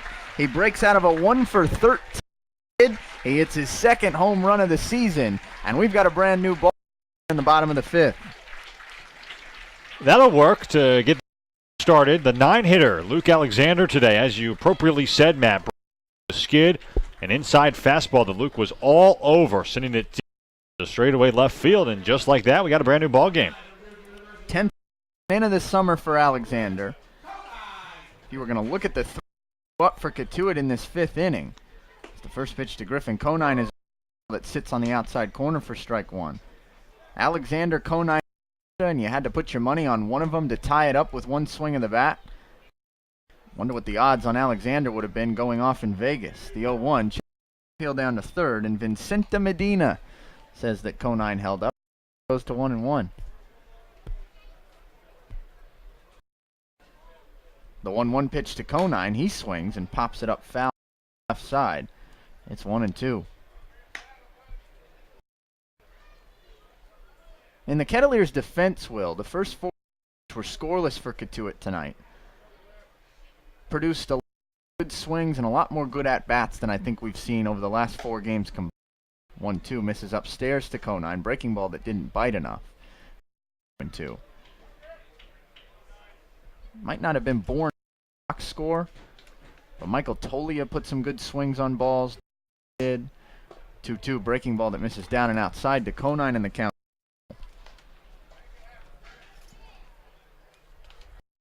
Kinnaman lined out to right field hard.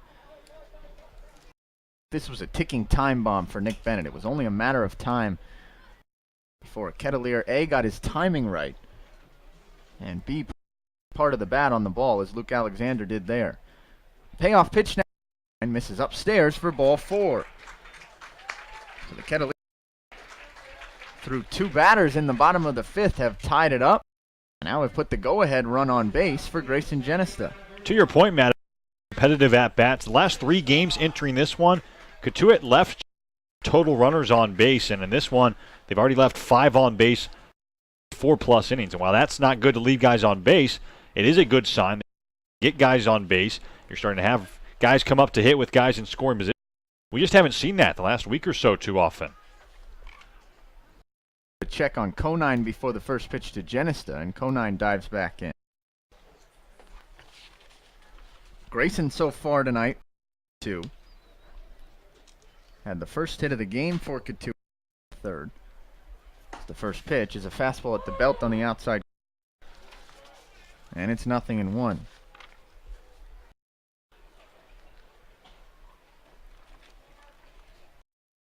For Griffin Conine, it's walk number 15 of the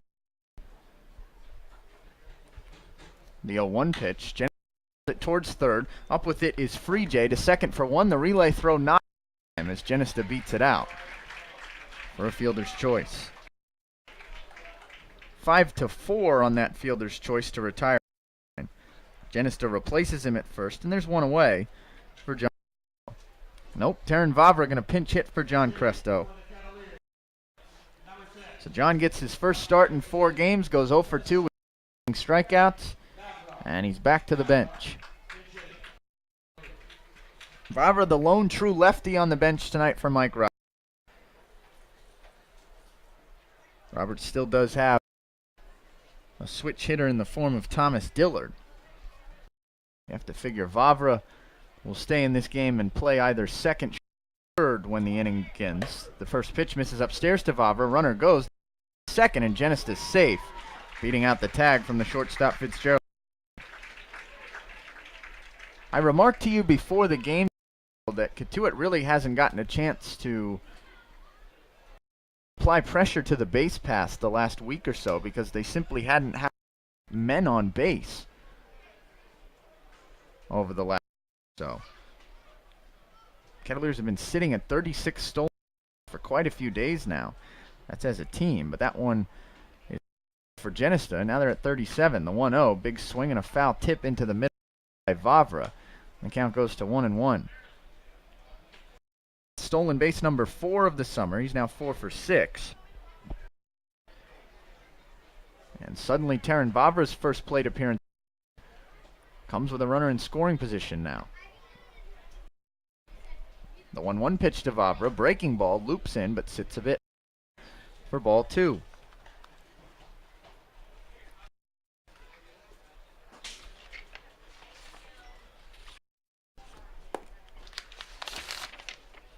Bennett stares at the sign. Now kicks and delivers. It skips in. Good block by Lynn as he gets the glove in front of it. But Vavra jumps in front of the count now. It's 3-1. Vavra enters play tonight, a .217 hitter so far this summer. His first 23 with a double, 2 runs driven in, and 5 strikeouts. Kicking the 3-1 to Vavra, swings and fouls it back behind home plate. Out of play and towards the parking lot, and the count goes full.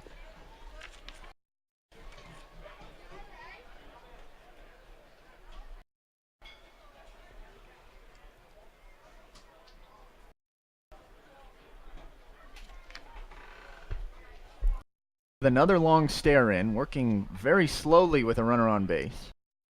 Now kicks the payoff pitch to Vavra, grounded towards the left side. Genesta was running.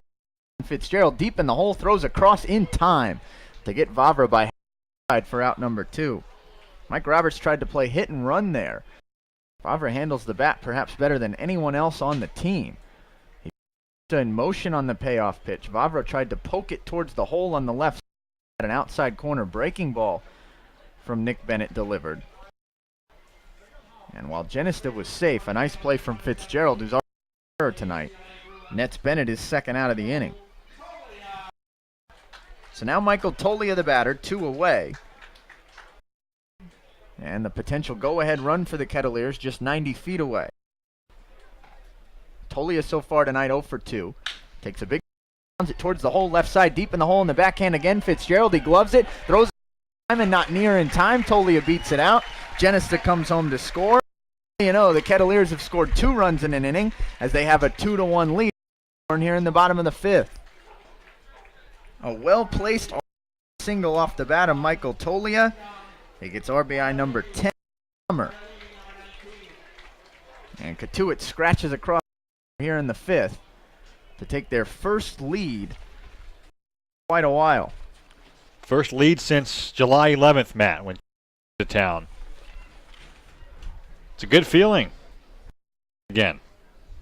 First pitch to Martellini misses upstairs. Another break. Nick Bennett is suddenly not getting outs with, and the count to Martellini 1-0. Will mentioned it a few times tonight, but coming into this inning, the Cavaliers had gone 29 straight innings, scoring just 1 run in 29 innings. As Martellini fouls off the 1-0 towards the right side to 1-1. Now all of a sudden the Kettleers have posted frame. Could be exactly what the doctor ordered. Cotuit out of what has been a major over the course of the past 5 days at the plate. Still a big hole on if Martellini wants it. First to throw over. And Tolia is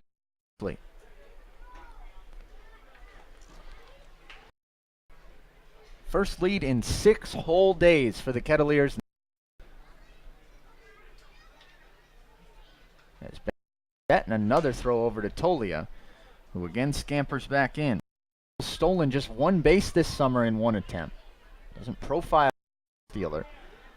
But all of a sudden, Bennett being very mindful first. Now Bennett comes to the plate. It misses down and in. Lynn with a nice block bluffs a throw down to first. Back to the bag. And the count goes to 2-1 to Martellini. Martellini 0 for 2 so far tonight. Reached via an error on Fitzgerald in the 2nd. And then struck out swinging in the 4th. It's been a for Fitzgerald, the shortstop for Harvey Shapiro tonight. The 2-1 to Martellini, rifled towards Fitzgerald.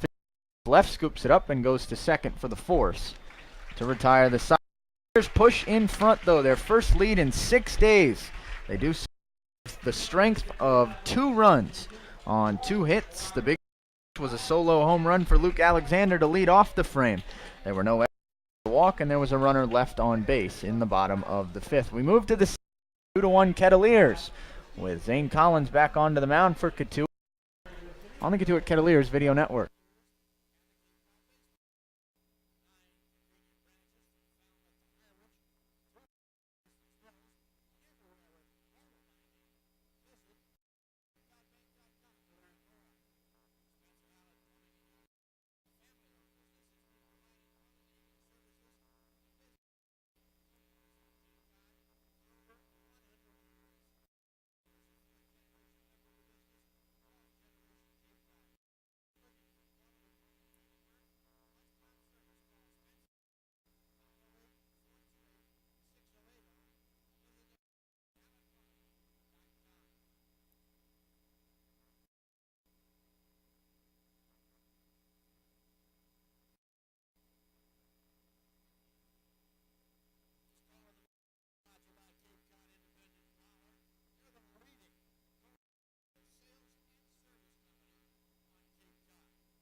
Matt Rigby back from Lowell Park in Cotuit.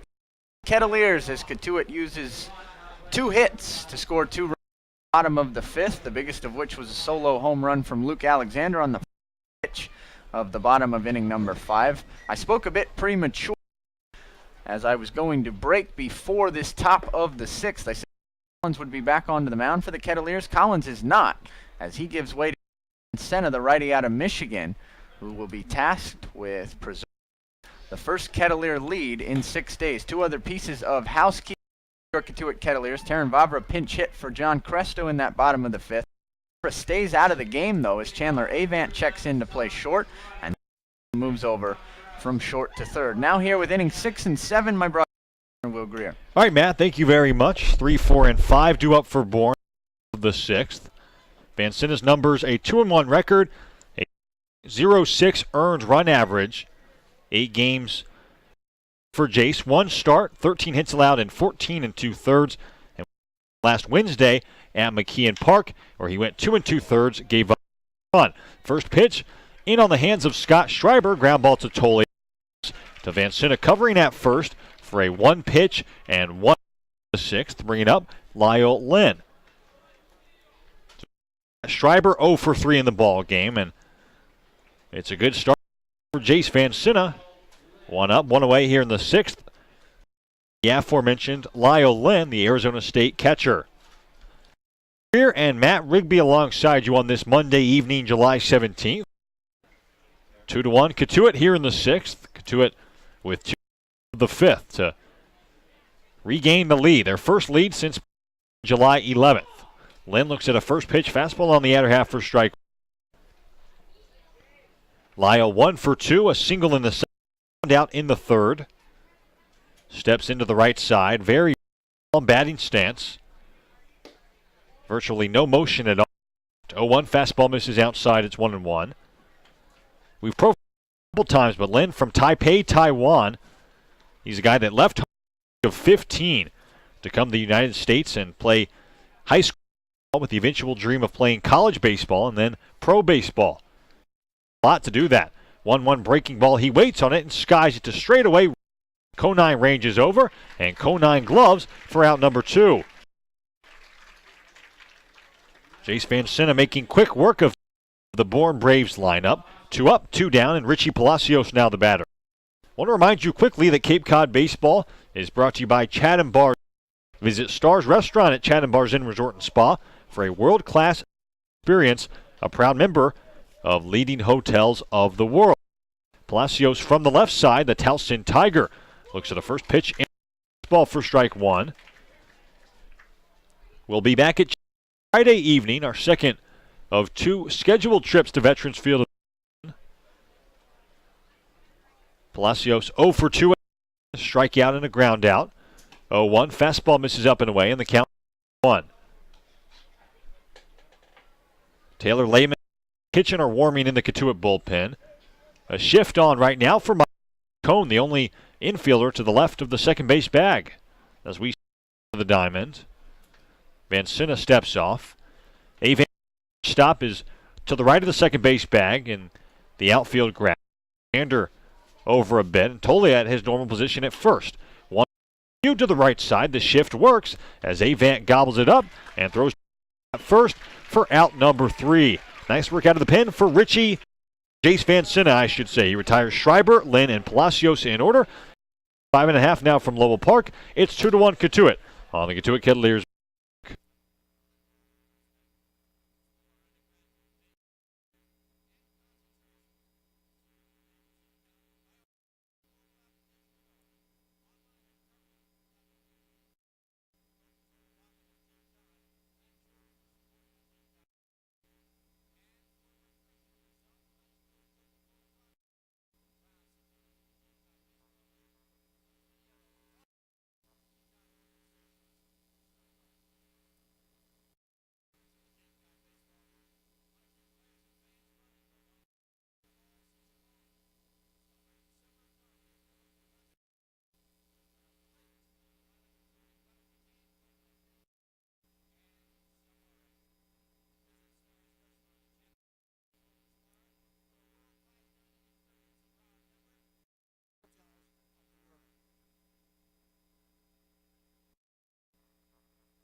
Half of the sixth we go from Lowell Park on this Monday evening. Will Greer and alongside you for game number 30. Bourne taking on Cotuit.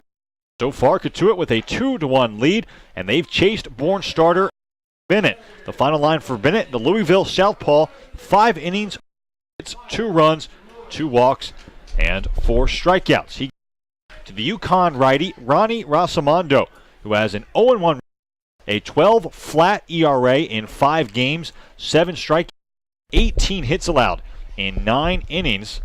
Ronnie started in his first 2 appearances of the summer for Harvey Shapiro, but been moved to the bullpen because he has not been too good as of late. He's a tall 6'5", 225-pound righty, and he faces Lewis to get this home half of the sixth going.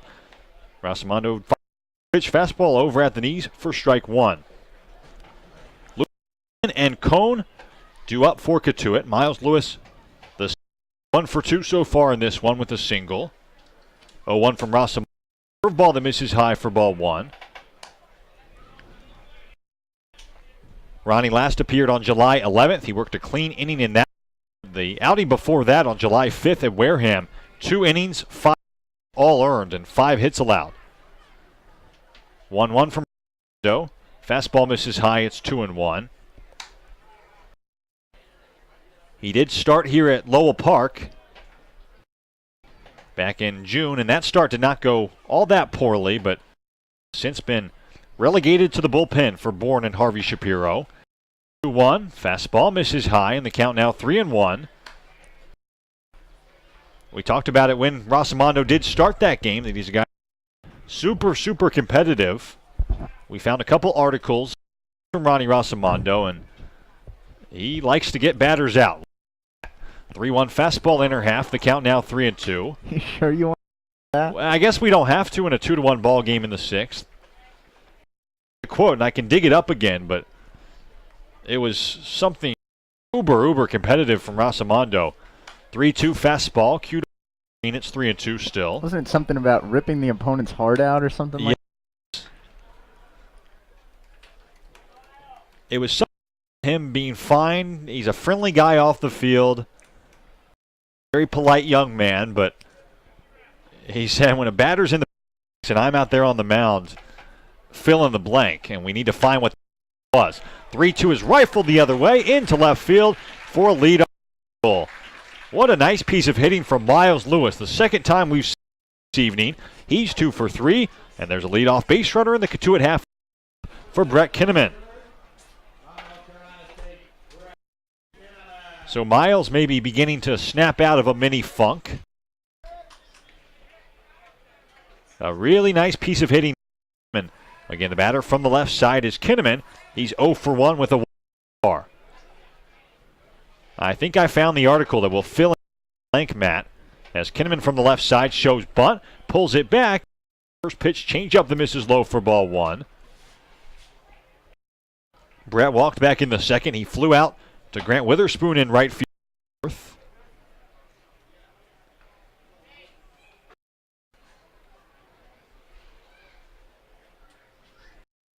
1-0. Kinnaman again shows bunt, stabs at it, gets it down the third base line. Freejay, the third baseman, alertly goes to second base, where Miles Lewis put out. A nice play that time from Andrew Freejay. Not a great bunt. And Brett replaces Miles Lewis at first. Now 1 away. Cone. So field 5-6 that time, and Lewis retired. Cone, the batter, 0 for 2 with a pair of groundouts. I found the quotes. We have our winner. Zach Cone. Ronnie Rosamondo, when he was a high school senior. I'm a pitcher who commands his stuff. As Ronnie checks on the runner at first, Kinnaman now fires. Kinnaman runs, pitch misses outside, and Lyle Lynn will not even down. A successful swiped bag for Brett Kinnaman for stolen base number 8 of the summer. He's 8 for 9 now. He's in scoring position, a 1-0 count on Cone. I just like to attack. I've always been taught to be the nicest guy off the field, but when I'm on the mound, it's kill or be killed. Ancient Rome, huh?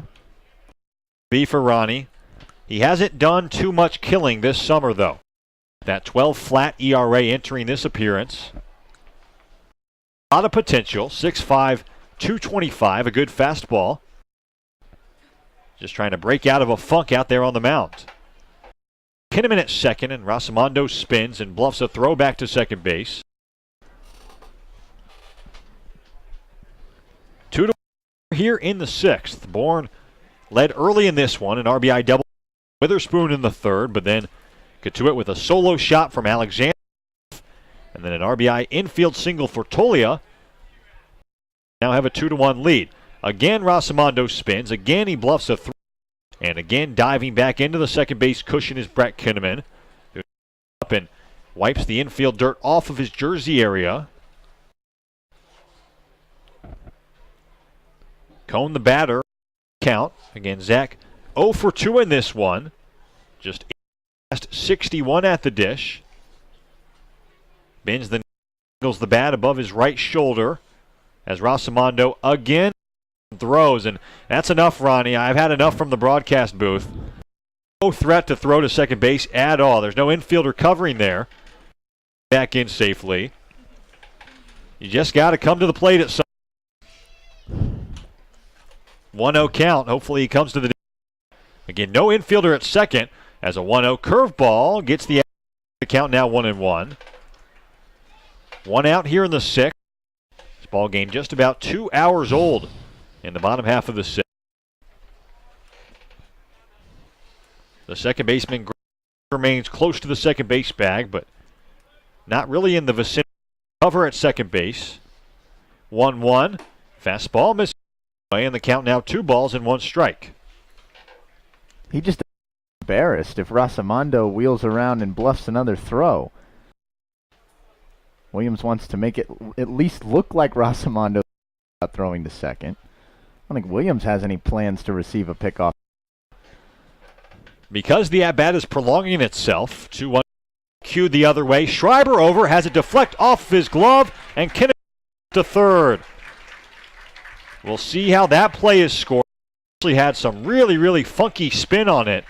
The usual outfielder ranging over, could not make the play, and it looks like it's an infield single. Men on the corners, 1 out for Luke Alexander.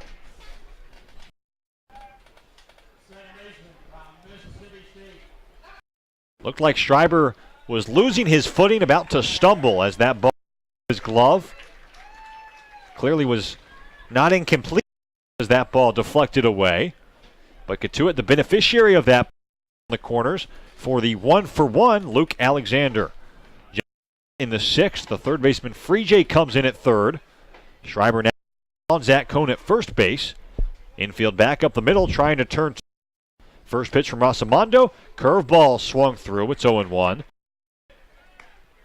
I have more of the quote, man. I didn't see this a moment ago. We have on the mound, it's kill or be killed, and then he follows that up with, I'm going to bull you, and that will take care of itself. Some strong words from the high school time Rosamondo. Trying to work out of this jam in the sixth. Alex bunt stabs at it, and it trickles foul at the first base line.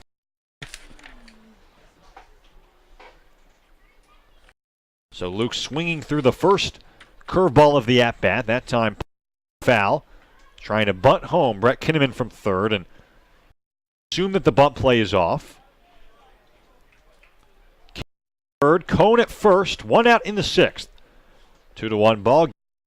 The 0-2 from Rosamondo. Curveball, outer half, strike 3. Del Vecchio emphatically punches out Alexander. He must have picked up after that 0-2 curveball. A really nice pitch from Rosamondo. Away now for Griffin Conine. Could you imagine Rick Del Vecchio and Ron Adams charades with each other? I mean, the last 2 nights, I've seen plate umpires behind the plate that I've never seen before in my whole life. Conine from the left side, lefty-righty matchup now. As Rosamondo stares back to nobody at second, and now fires a first pitch fastball for ball 1. It's like Rick that time was trying to punch like a and split it in 2. He just full force, the fist in motion, almost like a karate move that time. Really emphatic stuff. 1-0 fastball sprayed right toward us. It's 1-1. It's like he was wielding a pickaxe. I mean, I'm serious. These last two home players must have been like president of the drama club in high school. If you weren't with us last night, our home plate umpire at the time would pause 3 or 4 seconds before each strike call.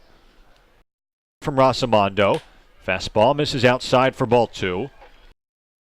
They'd be the perfect good cop, bad cop, too. Yes, yeah. Ron disinterested every other time, and Rick Del Vecchio comes in and, as you and delivers the hammer. 2 outs, 2-1 from Rosamondo. Ball chopped high over the first baseman Schreiber's head into right field. Scoring from third is Kinnaman. Racing toward third is Zach Cohn. As in from Grant Witherspoon, it's a highly chopped RBI single for 09, and it's 3-1 Cotuit here in the 6th. You could see that play all the way. Matt Conine beating that ball into the and Scott Schreiber just kind of jumped for the heck of it, but he had no chance. High chopper down. Very well placed off the bat of Conine. It's 3, and Ginesta comes up. None of that would have happened if Schreiber hadn't had to have had Zach Cohn at first base. 2-out RBIs are killers, Will. It wasn't the prettiest RBI that Griffin Conine has had of his now 5 on the summer. He'll take it however he can get it. And the Kettleers will take a run wherever they can get it after the struggles they've had at the plate over the last 5 days. I think when you are starting to turn the corner, you get more RBI choppers. And you start to put more runs on the scoreboard as they've done the last 2 frames. On the corners as Ginesta looks at a first pitch breaking ball that misses low for ball 1.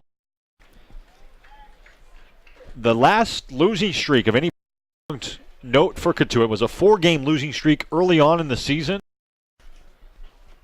Again, Rosamondo stares back to no one at second. Doesn't now. Grayson Ginesta calls time. That 4-game losing streak at Brewster Stony Brook Field, and I believe that night, Matt, Cotuit fell 4-0 in the ball game before storming back. It certainly the Kettleers were going to lose their 5th straight that night, and while this night not as drawn out, but they did fall behind 1-0, and it did feel like here we go again. Sometimes these stormed back efforts can certainly ignite a long winning streak. Hopefully that's the case for Cotuit. 1-0 is sent a long way, deep right field. That ball way out of here off the bat of Ginesta. That's the longest home runs we'll see all summer long. It's a 3-run for Ginesta, his 2nd long ball of the summer, and now it's 6 Cotuit here in the bottom half of the 6th. Fastball up, center cut with not a lot of late movement, not a lot of and not a lot of life, Will. And Grayson Ginesta absolutely that ball. I didn't see it go into the tree line, but I saw it eventually almost like an acorn had been shaken from the top branch of trees in straightaway right center. Ronnie Rosamondo tries to bulldoze one Grayson Ginesta, and he bulldozes the baseball to make it 6-1. Killer for Ronnie Rosamondo, and today he was certainly not a killer out on the mound. He allowed runs, all 2-out runs in the Cotuit half of the 6th, and there's some offense in that Kettleer pot. It's 6-1 as a new arm coming on for Bourne, bottom half of the 6th on the Cotuit Kettleers Video Network.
Welcome back to Cotuit. 6-1 Cavaliers leading their friends from Bourne.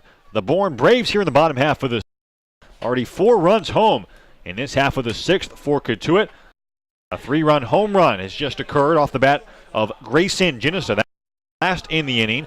And that chases Ronnie Rosamondo from Christian Ryder is the new arm on for Harvey Shapiro. Ryder, University of Georgia righty, 6'5", 195 pounds. Appearance number 6 of the summer. So far, 9 innings, 30 allowed by Christian Ryder. First batter he faces is Chandler Avant. And Avant looks at an outer half fastball for strike 1. John Cresto began the game in the 3-hole. He goes 0 for 2. Pinch hit for him. He goes 0 for 1. Avant looks at a 0-1 bender that bent and misses inside for ball 1. So now Chandler, third different guy to hit in the 3-hole in the ball game. 197 hitter entering play. 1-1 skips into the mid of Lyle. 1. Avant 0 for ball game yesterday. He's now just 5 for his last 40 at the dip. 2 out, 6-1 score. 2-1 tattooed into center field. A base hit. Everybody joining in on the party now. Start to feel the offensive momentum boiling for Cotuit. Hit in this 6th inning. They're a 2-out base runner for Michael Tolia. You know, Will, you mentioned that game at Stony Field against the Brewster Whitecaps all the way back on Friday, June 23rd. A 4-game skid at the time for the Kettleers. Cotuit had VP this afternoon at about 1:30. Mike Roberts had to take hacks. Tolia now looks at a fastball for strike 1. And he had a little bit of a meeting. I was sitting behind the plate during the meeting. He had a little bit of a meeting. He was discussing things with his and he brought up that game at Stony Brook Field. Wait for the 0-1. Here it is. It's a fast tie. 1-1 now the count on Tolia. And he talked about the Kettleers' desire and ability to battle back. Particular game. You mentioned it a few minutes ago. They were down 4-0 after a half inning in Brewster that evening. Ryder taking his time. There's a 1-1 fastball, outer half. It's 1-2 now on Tolia. And he used that game as a teaching point, as a moment of inspiration perhaps for the Kettleers, and on what it's like to bounce back. He wanted them to recall the type of action they took that night. 1-2 curveball misses low. Now the count 2-2. Yeah, that was a 4-0 deficit after a third of an inning in the Brewster half of the first. Adam Scott came in and put out the. Cotuit went on to win that game 12-6. Ryder pauses, comes set at the letters, now fires a fastball, outer half, strike 3. Ryder comes into the game, gives out a 2-out single to, but then strikes out Michael Tolia. But not before the Kettleers score runs. They extend the lead to 6-1, and it certainly feels like it has been turned on this long losing streak. Kettleers positioned to break the 5-game losing streak, leading by 5 after on the Cotuit Kettleers Video Network.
Back in Cotuit, 6 down this Monday evening from Lowell Park. Heading to the 7th, Will Greer and Matt Reed side you, and so far, so good for Cotuit. A 6-1 lead. Move to the Bourne half of the 7th. Jamison Hanna, Andrew Free, and Tyler Fitzgerald due up for the Braves against Jace Van for inning number 2.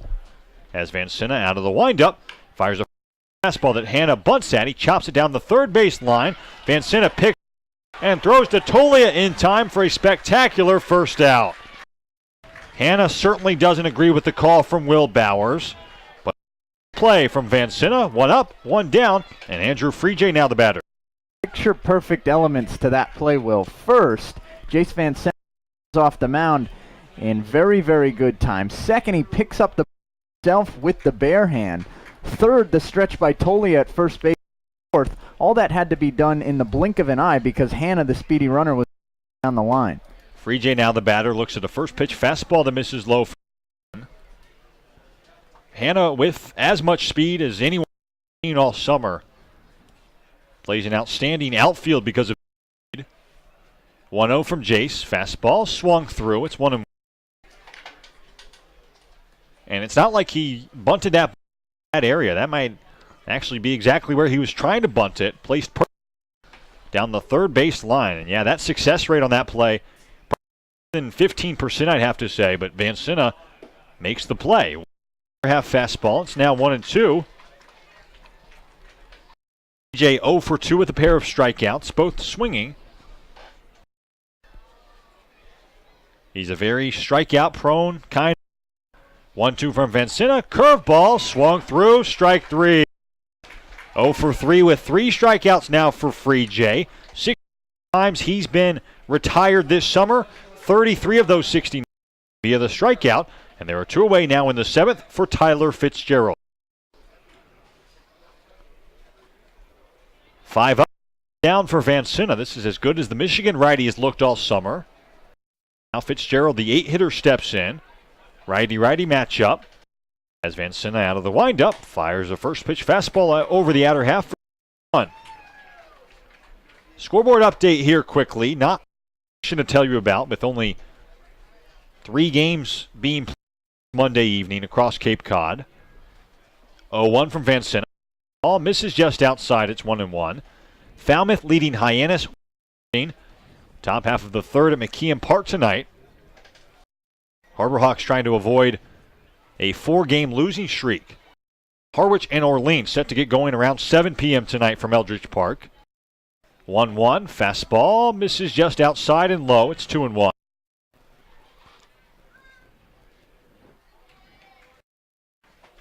We mentioned it a couple times, kind of in passing, but Scout Week on Cape Cod as Van Senna pauses out. Now Roxon fires a 2 fastball inner half. It's 2-2. Because there are so many scouts on Cape Cod to see every game that they possibly can, the league scout an off day this week, so some teams play on Monday, others play on Tuesday, being that scouts can see as many guys as possible. 2-2, swung through, strike 3. 6 up, 6 down. He strikes out Freejay and Fitzgerald consecutively. Top half of the 7th, and we're through 6.5 from Lowell Park. It's 6-1 Cotuit on the Cotuit Kettleers Video Network.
Back at Lowell Park, Mardellini, Lewis, and Kinnaman due up, facing the right Ryder in the bottom half of the 7th. 6-1 Cavaliers. Will Greer, Rigby alongside you on this Monday evening. Game number 30 of the. And the Cavaliers trying to snap out of this 5-game losing streak and get over 500. Mardellini, first pitch swinging, skies it on the right side, over, and Scott runs out of room. Allowed foul ball, and it's 0-1. Cotuit also trying to win first place in the Western Division. If they hold on in this one, they to first place, flip-flopping with these Bourne Braves. Nobody out. 0-1 from Ryder. Curveball that never curved. The upper left shoulder area of Gian Martellini, who tosses the bat. Bounce down to first base. He's okay, but the bad news is that Rick Delvecchio took the brunt of that one as well. We mentioned it before, but seems like always involved behind the plate. He gets hit pretty much every time behind the plate, and he sheds the mask with a smile now as Vendina, the nurse in the situation, comes in and tries to diagnose Rick Delvecchio. Looks like Rick going to stay in the ball game as Harvey Shapiro, a nice act from the Bourne manager, out of the dugout to make sure Rick, and it looks like he is okay. Miles Lewis now the batter. Without fail, man, Rick Delvecchio involved there. I remember last time he was here at Lowell Park, he took one off the mat. Craig Moody, the Cavaliers trainer, came out, tried to convince him to cut the game, and Rick Delvecchio just started screaming at Craig Moody that he did not come out. Really tough guy behind the plate. Running at first is Martellini. Bunting at the plate is Lewis, and he bunts it foul up the third base line. It's about to tell that exact same story. Martellini heads back to first. Delvecchio wants some more baseballs from our bat boys. Lots of pageantry that goes umpiring for Mr. Delvecchio, that's for sure. I think I would be the same way if I were an umpire. Easy task at all. Want to milk as much out of it as possible. Lewis, the batter from the left side. Mardellini, a good lead at first. Bunt again, but pulls it back and looks at a 0-1 fastball that misses out. I mean, it's more of a performance than maybe any other sports referee. Maybe basketball is the only other one that you can be emphatic in. Freejay, the third baseman, in on the grass, playing Lewis to 1-1, is bunted up the first baseline. Schreiber fields and tosses covering. That's Williams in time. Successful sacrifice bunt for Lewis, moves Gian Martellini up to second. One out, and now Brett Kinnaman.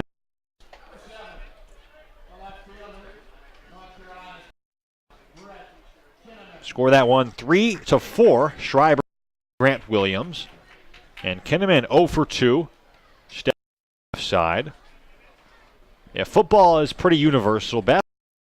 There is some freedom, I think, but baseball, the same call in a number of ways, especially behind the plate. Ryder, the pitcher, fires a fastball in the dirt, blocked by Lynn, and it's 1-0 on Brett Kinnaman.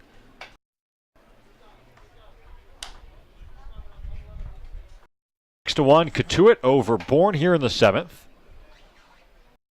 2 in the 5th, 4 in the 6th. After the Cavaliers trailed 1-0 through 4.5 in this one. Cotuit with a commanding lead now in the 7th. Dancing off of second, the 1-0 into Kinnaman, chopped high to the first baseman Schreiber. Fields and wins the race to the bag very easily that time. Does move up to third on the plate though, and Zach Cohn now the batter with 2 gone.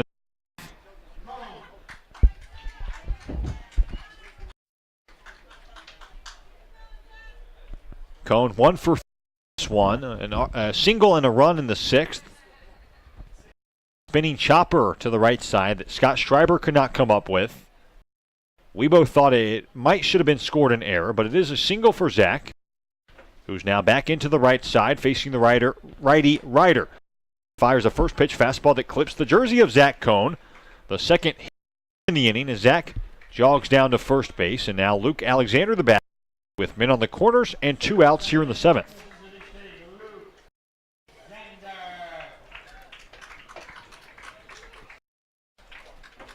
Ryder does not appear to be in complete control there right now. Already hitting 2 batters. Now Alexander 1 for 2 in the ball game with the solo home run on the right side. It already out of reach for Bourne. This team struggles so mightily offensively. But if Alexander can get into one here, it would certainly be, you'd have to think. First pitch fastball, check swing, and a called strike. It's over.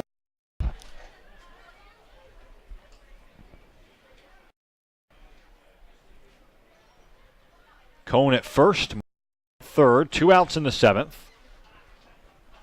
0-1. Fastball misses low. The count 1-1 now. A righty is warming in the Bourne bullpen down the right field line. Looks like a righty also warming in the Cotuit bullpen down the left field line. Jace Van Senne has been really efficient, though, through 2 scoreless. 1-1 from Ryder. Fastball up and in. Wouldn't be surprised at all. Come back out for inning number 3. 1 and 2 due up in the Bourne starting 9. Combination Zane Collins and Noah Davis have retired the last 11 Braves who've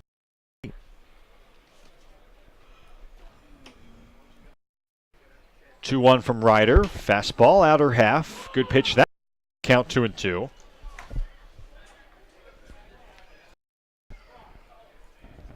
Bourne with only 4 hits in this one, and just 1 hit since the 3rd inning. That was the 1-out double off the bat of Hannon to straightaway center. 2-2 from Ryder. Fastball cued the other way. Racing in his Witherspoon fielder, and that ball hangs up for Grant, who gloves to his right for out 3. Cotuit gets 2 on, both via a hit by pitch, but add to their 5-run lead in the 7th, and we'll head to the 8th from Lowell Park, 6-1 on the Cotuit Kettleers Video Network.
Back in Cotuit for the 8th inning of this one, 6-1 Players, and after 2 scoreless, 6 up, 6 down innings, Sinna on for a 3rd inning of work, Matt.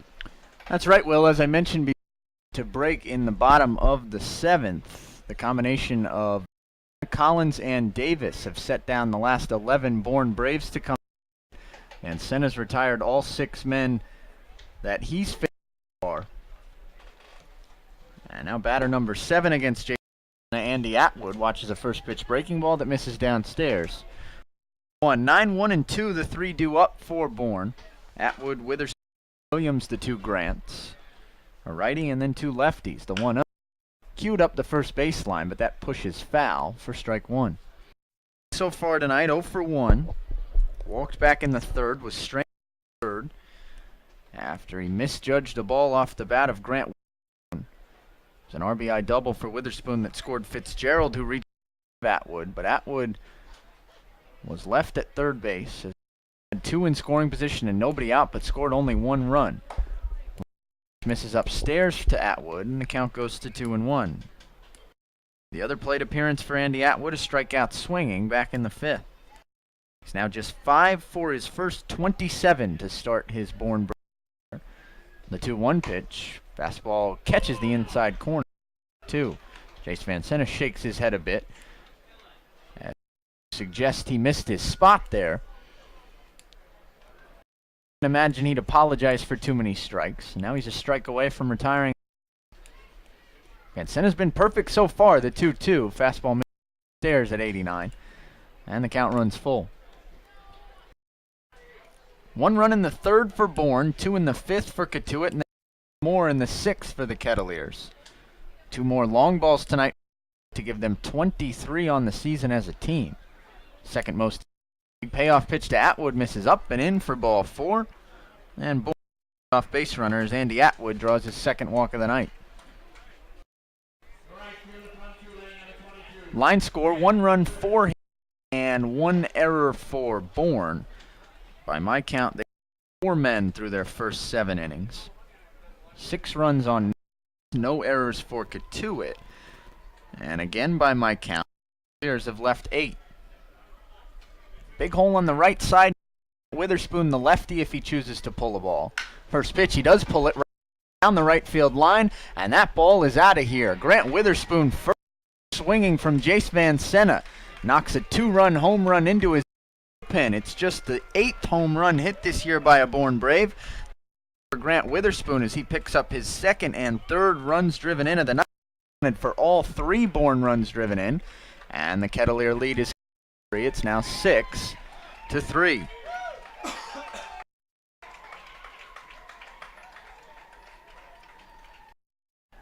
Mike Roberts pops out of the dugout, and that might be all she wrote.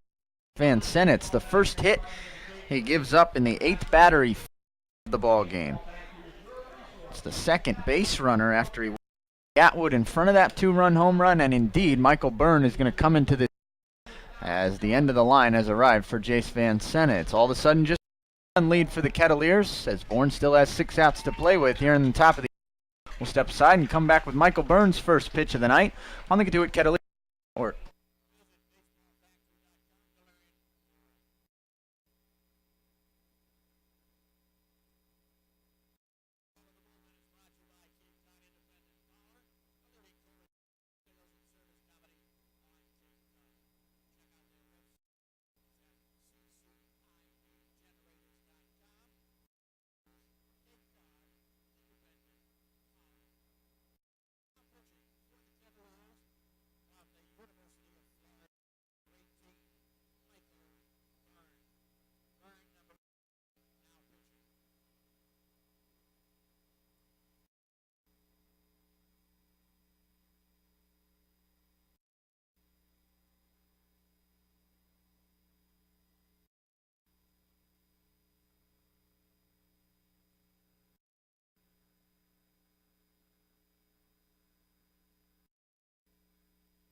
Matt Rigby and Will Greer back from Lowell Park in Cotuit. What was one 5-run Kettleer lead has dwindled to 3 here in the top of inning. First 2 men to come to the plate in the top of the 8th for hole hitter Andy Atwood and the leadoff hitter Grant Witherspoon have both plate in a span of just 2 batters. A walk of Atwood and then a 2-run first run from Grant Witherspoon has made it 6-3. First pitch to Grant Williams, chopped the 3rd. Cone waits on it, then a couple hop steps and a throw on to first for out number 1. That 5-3 put out induced Bourne onto the mound for his 2nd appearance of the summer. Kettleers. Bourne, the oft-used closer this spring and summer for Florida into the summer because the Florida Gators, of course, won College World Series. Bourne pitched a couple here at Lowell Park in that 1-0 that Wareham ultimately won. Bourne went 2 innings, 11 hit. It was the only run-scoring hit of the night off the bat of Tristan Pompey.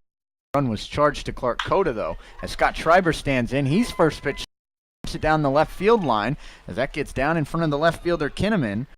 Base hit. So Scotty Schreiber busts out of a 3-2 slump. The last 3 batters for Bourne have all been first inning. Lyle Lynn's coming to the plate, and the Braves have put the tying run in the on-deck circle here in the top of the 8th. Just to complete that line from a couple nights ago for Bourne. 1 walk and 1 strikeout in his 2 innings logged. Mentioned it in that game. He appeared 38 times this summer in Florida as Lynn lays off a first pitch breaking ball at 81 miles, which is the outside corner. And Bourne jumps ahead 0-1. Bourne had 19 saves for the national champion Gators and pitched to a sub-2 ERA. The Orlando native comes set. The 0-1 plate. Cone charges. Now Gloves fires on to first in time for out number 2. Set off the plate. Should have said in front of the plate. Of a Baltimore chop, but Lyle Lynn, the catcher, running with not speed, allows Zach Cone to throw him out 5-3. It's a choice moving Schreiber up to second.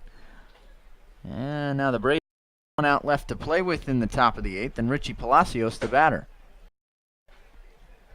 Just as they did last time against Palacios, Cavaliers are going to shift. The entire right side field is now occupied with the left side open, and the first Palacios drifts up and outside for ball 1.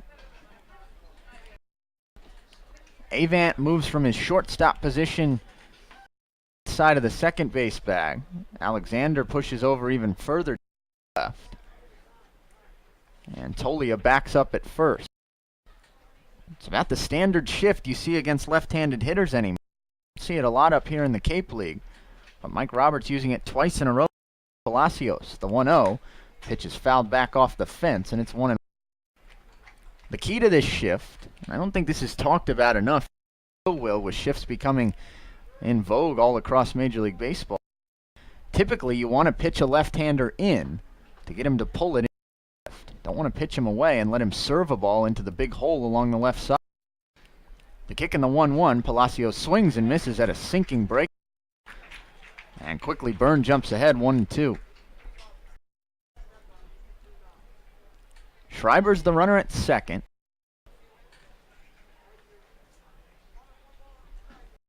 Already with 2 home here in the top of the 8th. Palacios far tonight 0 for 3.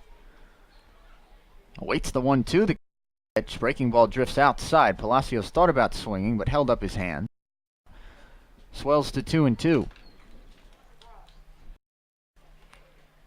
Palacios hit into the teeth of this shift his last. Grounded one to Avant, 6-3, although Avant playing on the other side of the infield. The kick in the 2-2. Palacios swings and lifts it fast left side, as we'll do it again. Palacios, a .264 hitter entering the night.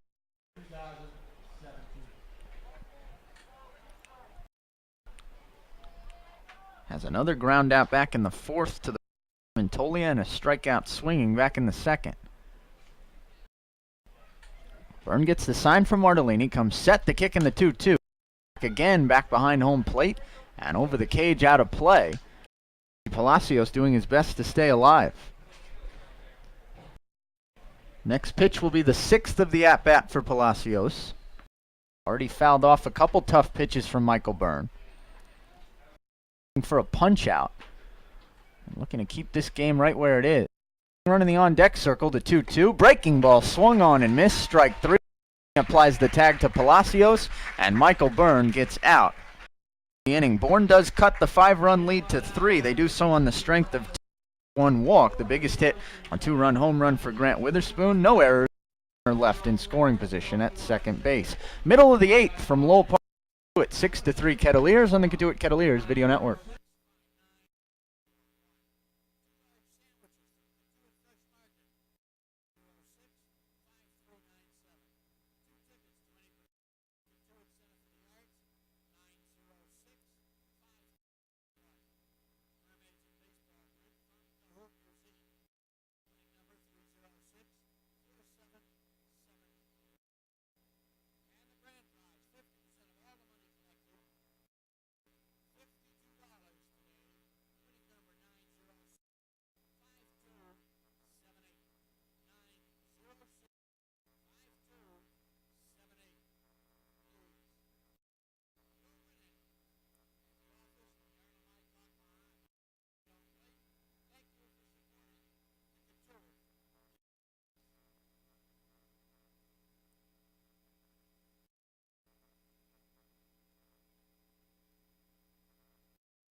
Matt Rigby and Will Greer back from Lowell Park in Cotuit to the bottom of the 8th, with the Kettleers leading the score of 6-3. Griffin Conine leads off in the bottom of the 8th. The order due up for Cotuit: Conine, Genesta, and Chandler 1, 2, and 3. And the new pitcher on the mound for is the righty out of East Tennessee State, Ryan Simpler. Simpler made 14 starts for the Buccaneers. For the Buccaneers of East Tennessee State, this first pitch to Conine is a fastball for a strike at the knees. It's 0-1. Pitch to a 6-4 record and a 3.99 in 90 1/3 innings for East Tennessee State. Did Simpler. 1. Breaking ball misses down and in for ball 1. Did that in his junior year. His sophomore year, he was 0-6 with a 6.0 ERA. In his freshman season at East Tennessee State, 2-5 with a 7.9. The 1-1 on the outside corner at the knees. Simpler's got a little bit of an interesting delivery. Top in somewhat of a tomahawk fashion. Guess that fits for a Brave. The 1-2 misses in for ball 2.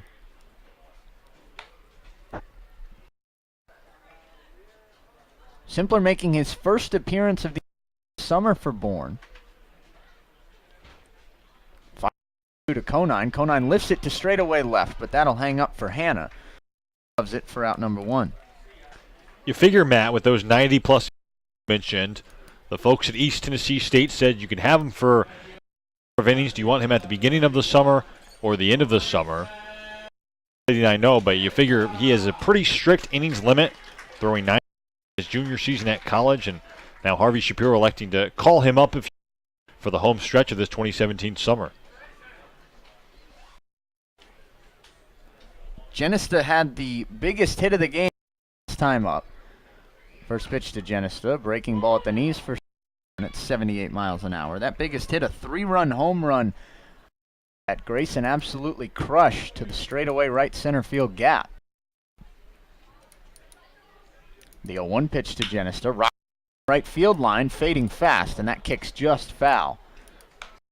Strike number 2. Home run. Zach Cohn and Griffin Conine, who had gotten on in front of Genesta in the bottom of the Kettleer 6th. An inning in which Cotuit 4 times. The 0-2, fastball misses up and in, and Genesta holds the bat back as the count goes to 1-2. Grayson 2 for 4 so far.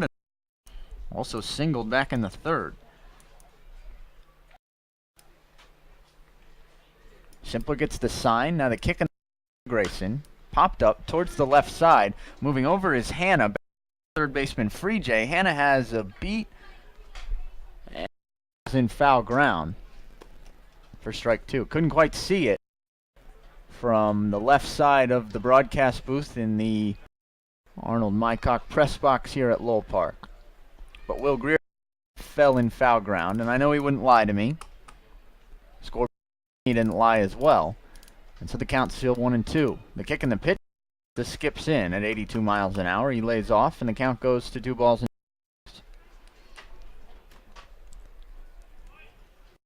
Vecchio going to walk that baseball back out to Ryan Simpler and have a chat with the East Tennessee State righty. And he's giving Lyle Lynn, I think, here. Del Vecchio gives the thumbs up to Lynn. Lynn, thumbs up back. I don't know if that ball even hit Lyle Lynn. But Del Vecchio does his good deed. And now we're reset. The kick in the 2-2. Genesta swings, serves it towards short. Moving to his right now, stops his feet, gloves, fires across the diamond in time. Dug out by Scott Schreiber for out number 2.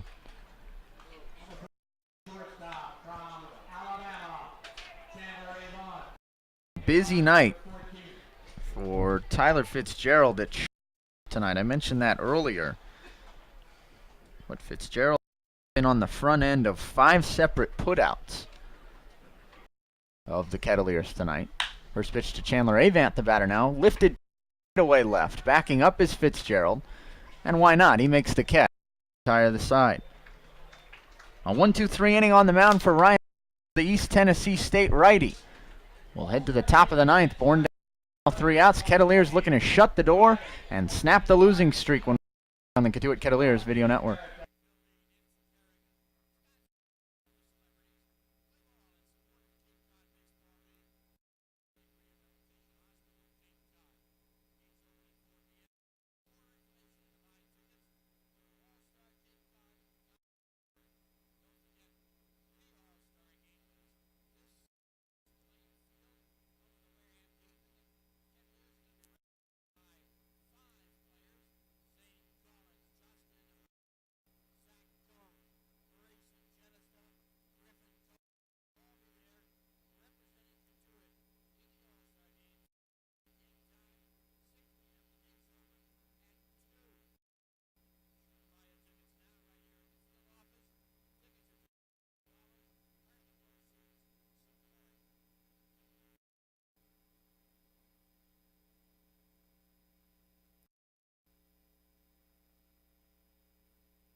Michael Bourne back for Cotuit, looking for this game's final 3 outs on a Monday evening from Lowell Park. And Will Greer back in the broadcast booth at Lowell Park.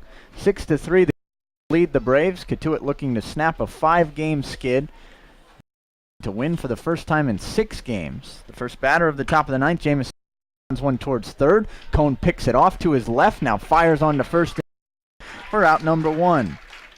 Mike Roberts employed the shift there.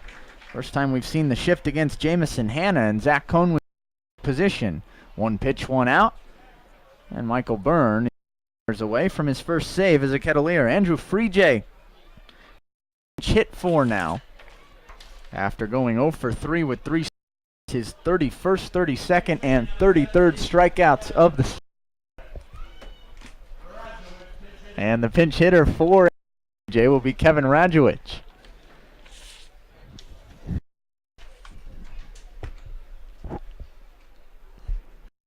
So far this summer, 4 for 25, and the first low to Radjewicz for ball 1.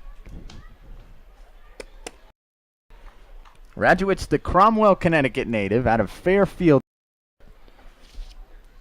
with 1 double, no home runs, 3 driven. 1-0 pitch misses low for ball 2. Radjewicz, a righty. Harvey Shapiro still has 3 men left on his bench should he elect to use any. Should this top of the ninth be prolonged. 2 righties and Triolo and a lefty Susi. The 2-0, Radjewicz swing straight away center, but that'll hang up for Grayson Genista, who lopes in and makes for out number 2. So now Bourne down to their final out. Cotuit looking for their 3rd victory of the summer over the Braves. First victory came on opening night at Durham, 3 in favor of Cotuit. The last one came July 8th, 7-4.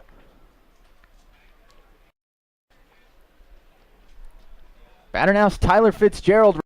Last chance for Bourne. The kick and the pitch to Fitzgerald. Fastball in the corner at 91 for strike 1.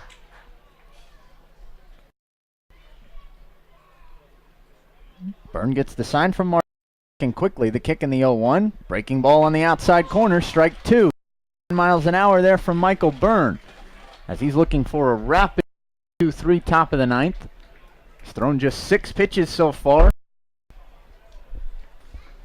and he wants to make pitch number 6. The 0-2 swung on, check swing, and he missed it, says Rick Del Vecchio. To first by Martellini, completes the out, and the Kettleers have snapped their 5-game losing streak.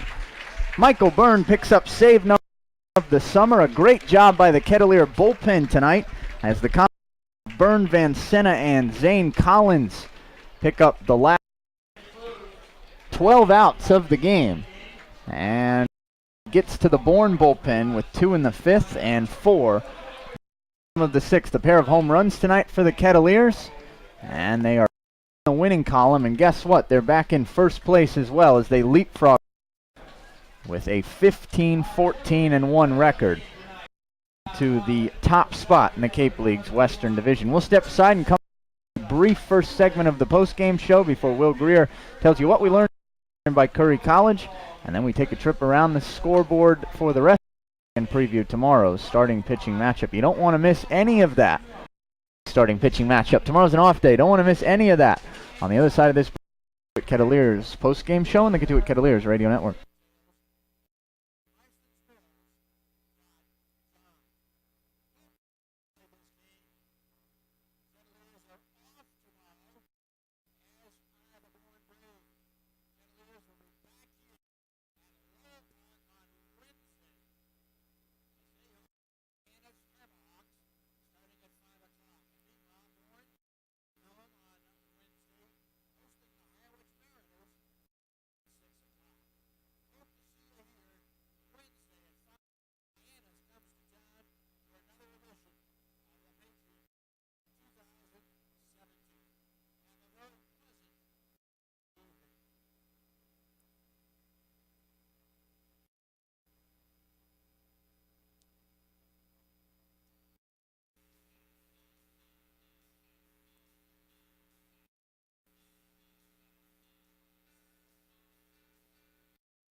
Matt Rigby back from Lowell Park in Cotuit, Massachusetts for tonight's Cotuit Kettleers post-game show on the Cotuit Kettleers Video Network.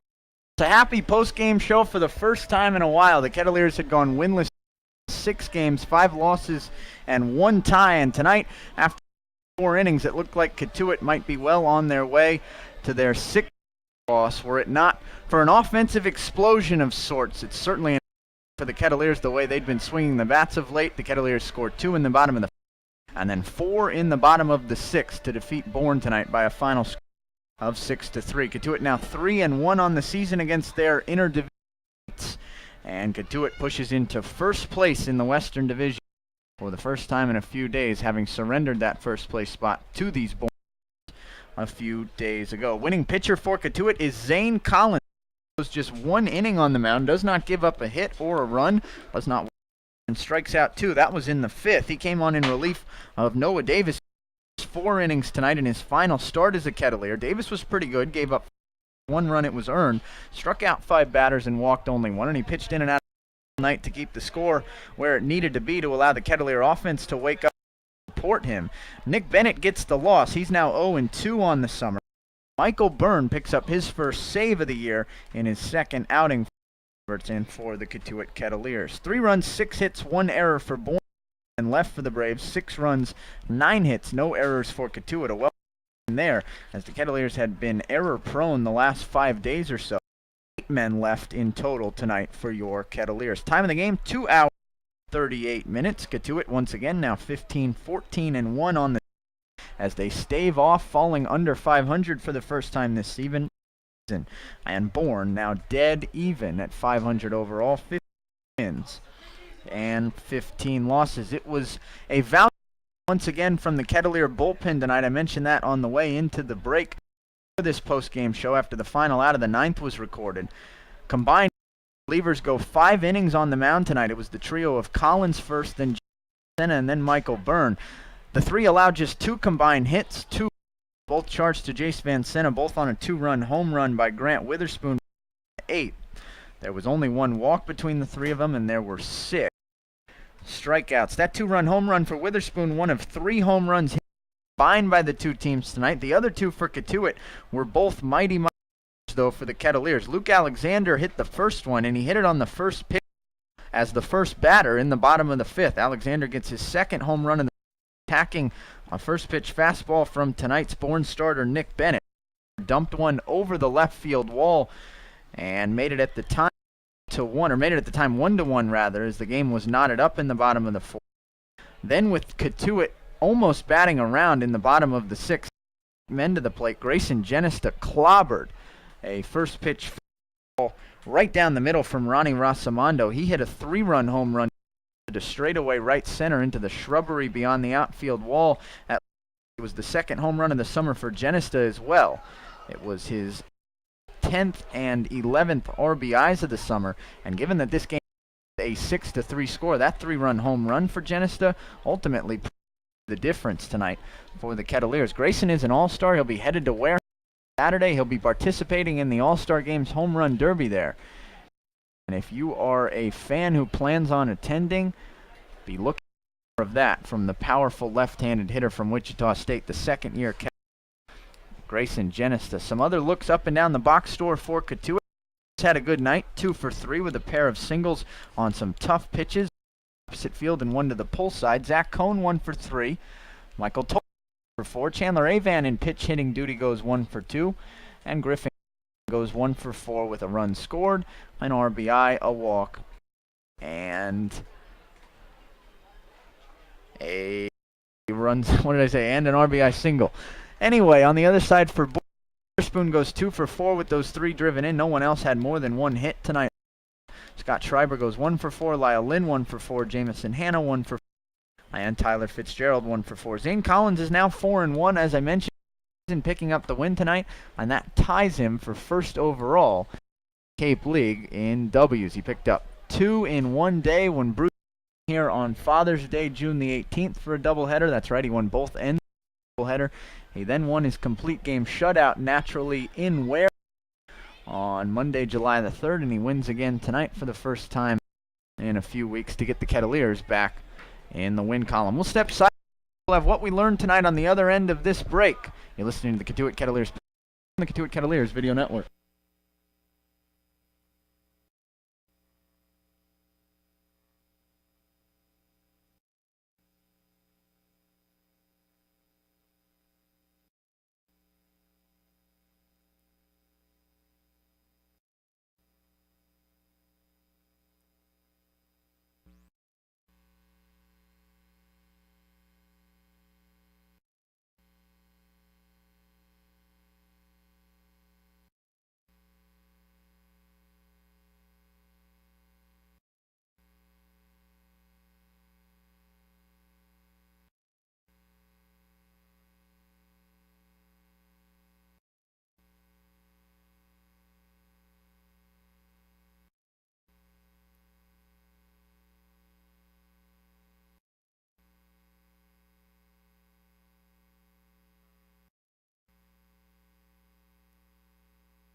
Back in Cotuit, 6-3 the final in this one.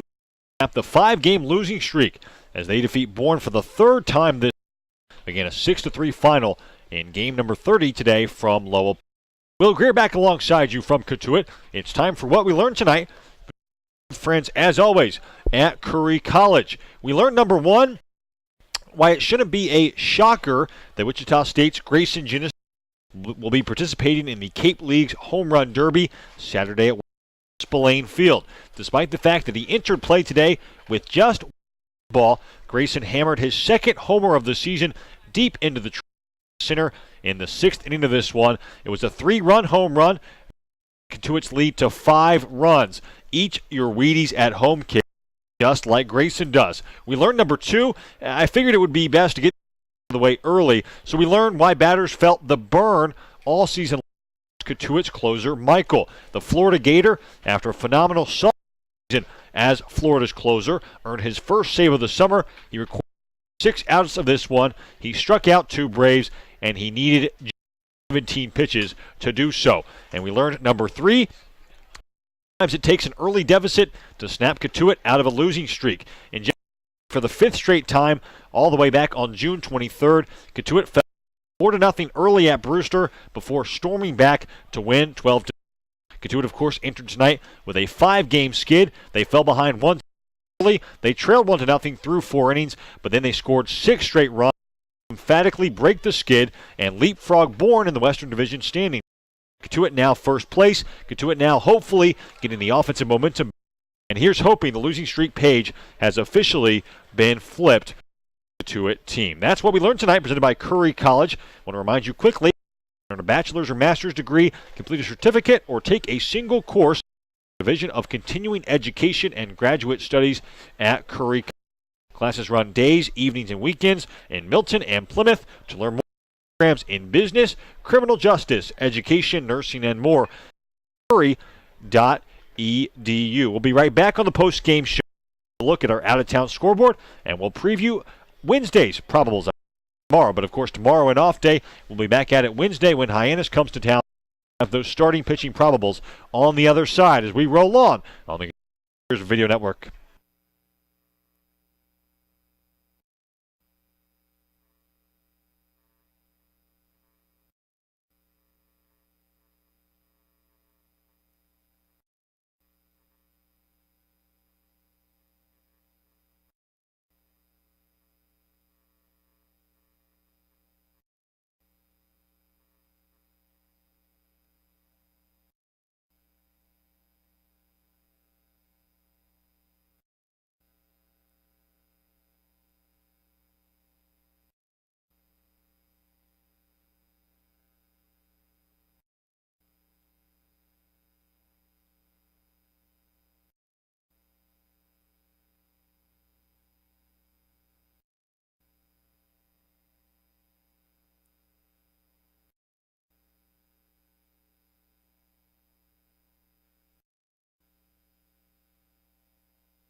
Matt Rigby and Will Greer back from Lowell Park to wrap up on the Cotuit Kettleers post-game show in the Cotuit Kettleers Video Network. One final defeat the Braves tonight by a final score of 6-3 in game number 3 to snap the Kettleers out of their 5-game losing streak and push your Kettleers into first place in the Cape League's Western Division. Let's trip around the out-of-town scoreboard. Just 2 other games to speak of Cape Cod, one of which, though, features 2 inter-division in the Western Division. That's Falmouth traveling to Hyannis tonight. That game almost 2 hours ago, and it's featured some fireworks so far. With a 3-run home run for Falmouth in the top of the 3rd. Reese Hampton answered with a home run in the bottom of inning number 3. That made it 4-2 Falmouth at the Falmouth has continued to tack on. They now lead at 7-3. Brendan Donovan also solo shot in that game for Hyannis, his 2nd in as many nights. Was very good. Kyle Bradish made the start for Falmouth. Kevin Coulter for Hyannis. And each one of them was not long for that game as they both got lit up. And it will be a matter of the bullpens the rest of the way. Hyannis looking to avoid their 4th in a row. That was after they were looking pretty good, having won before the wheels fell off the last time those two met at Hyannis, or at McKean. Falmouth won it in 11 thanks to 3 runs in the top of the Falmouth, meanwhile, looking to snap a skid of their own. They're on a 2-game slide, and they're maintain their very slim 1.5-game lead over Hyannis for the final potential playoff spot in the Cape League's Western Division. The only other game right now is at Eldridge Park in Orleans. Top 2 between the best team in the Cape League, the Orleans Firebirds, and the worst team in the Cape League, Mariners. No score in that game. Daniel Lynch making the start for Kelly, and and his Firebirds. Lynch, of course, the very talented all-star lefty for the Eastern Division squad. And Josh Witkowski makes the start for Harwich, as both are early on in their outings so far. Orleans looking for the first team to 20 wins in the Cape League. They're 7-3 in their last 10, and they're looking for fourth in a row. Harwich 3-7 in their last 10 on the other end of that spectrum to avoid losing their third game in a row. All right, Matt, Hyannis may come to Lowell Park on Wednesday with a 4-game losing streak if they keep their tonight at McKeon Park against Falmouth. And we don't have any starting pitching problems. Say TBA going for Falmouth, TBD going to it. Both teams with a much-needed off day tomorrow, so it makes sense that the head coaches would not be thinking about Wednesday. We'll get to that when we get to it. And you can check out the starters when they are posted at ccbl.com scoreboard if you are so inclined to find out who's going to be starting on Wednesday before we do indeed get to Wednesday evening. I recommend spending at the Barnstable County Fair instead. How about that? Cotuit defeats Bourne by one final time of 6-3, 6 runs, 9 hits, no errors, 8 left for the 3 runs, 6 hits, 1 error, 5 left for Bourne, as the losing streak is finally over for Cotuit. Kettleers back in first place in the Cape League's West. Shane Collins gets the win, his 4th of the summer. He's now 4-1. Nick Bennett with the 0-2. Michael Byrne with his first save of the summer, picking up the game. 6 outs. Time of the game, 2 hours and 38 minutes. On behalf of my broadcast career and on behalf of the entire Cotuit Kettleers organization, I has all and Matt Rigby, and Will and I will enjoy a much needed tomorrow as well before we speak to you again on Wednesday back here at Lowell p.m. first pitch between the Kettleers and their inner Barnstable, the Hyannis Harbor Hawks. We'll get going at 4:30 on Wednesday night, with the pregame show before we give you first pitch of that one. Have a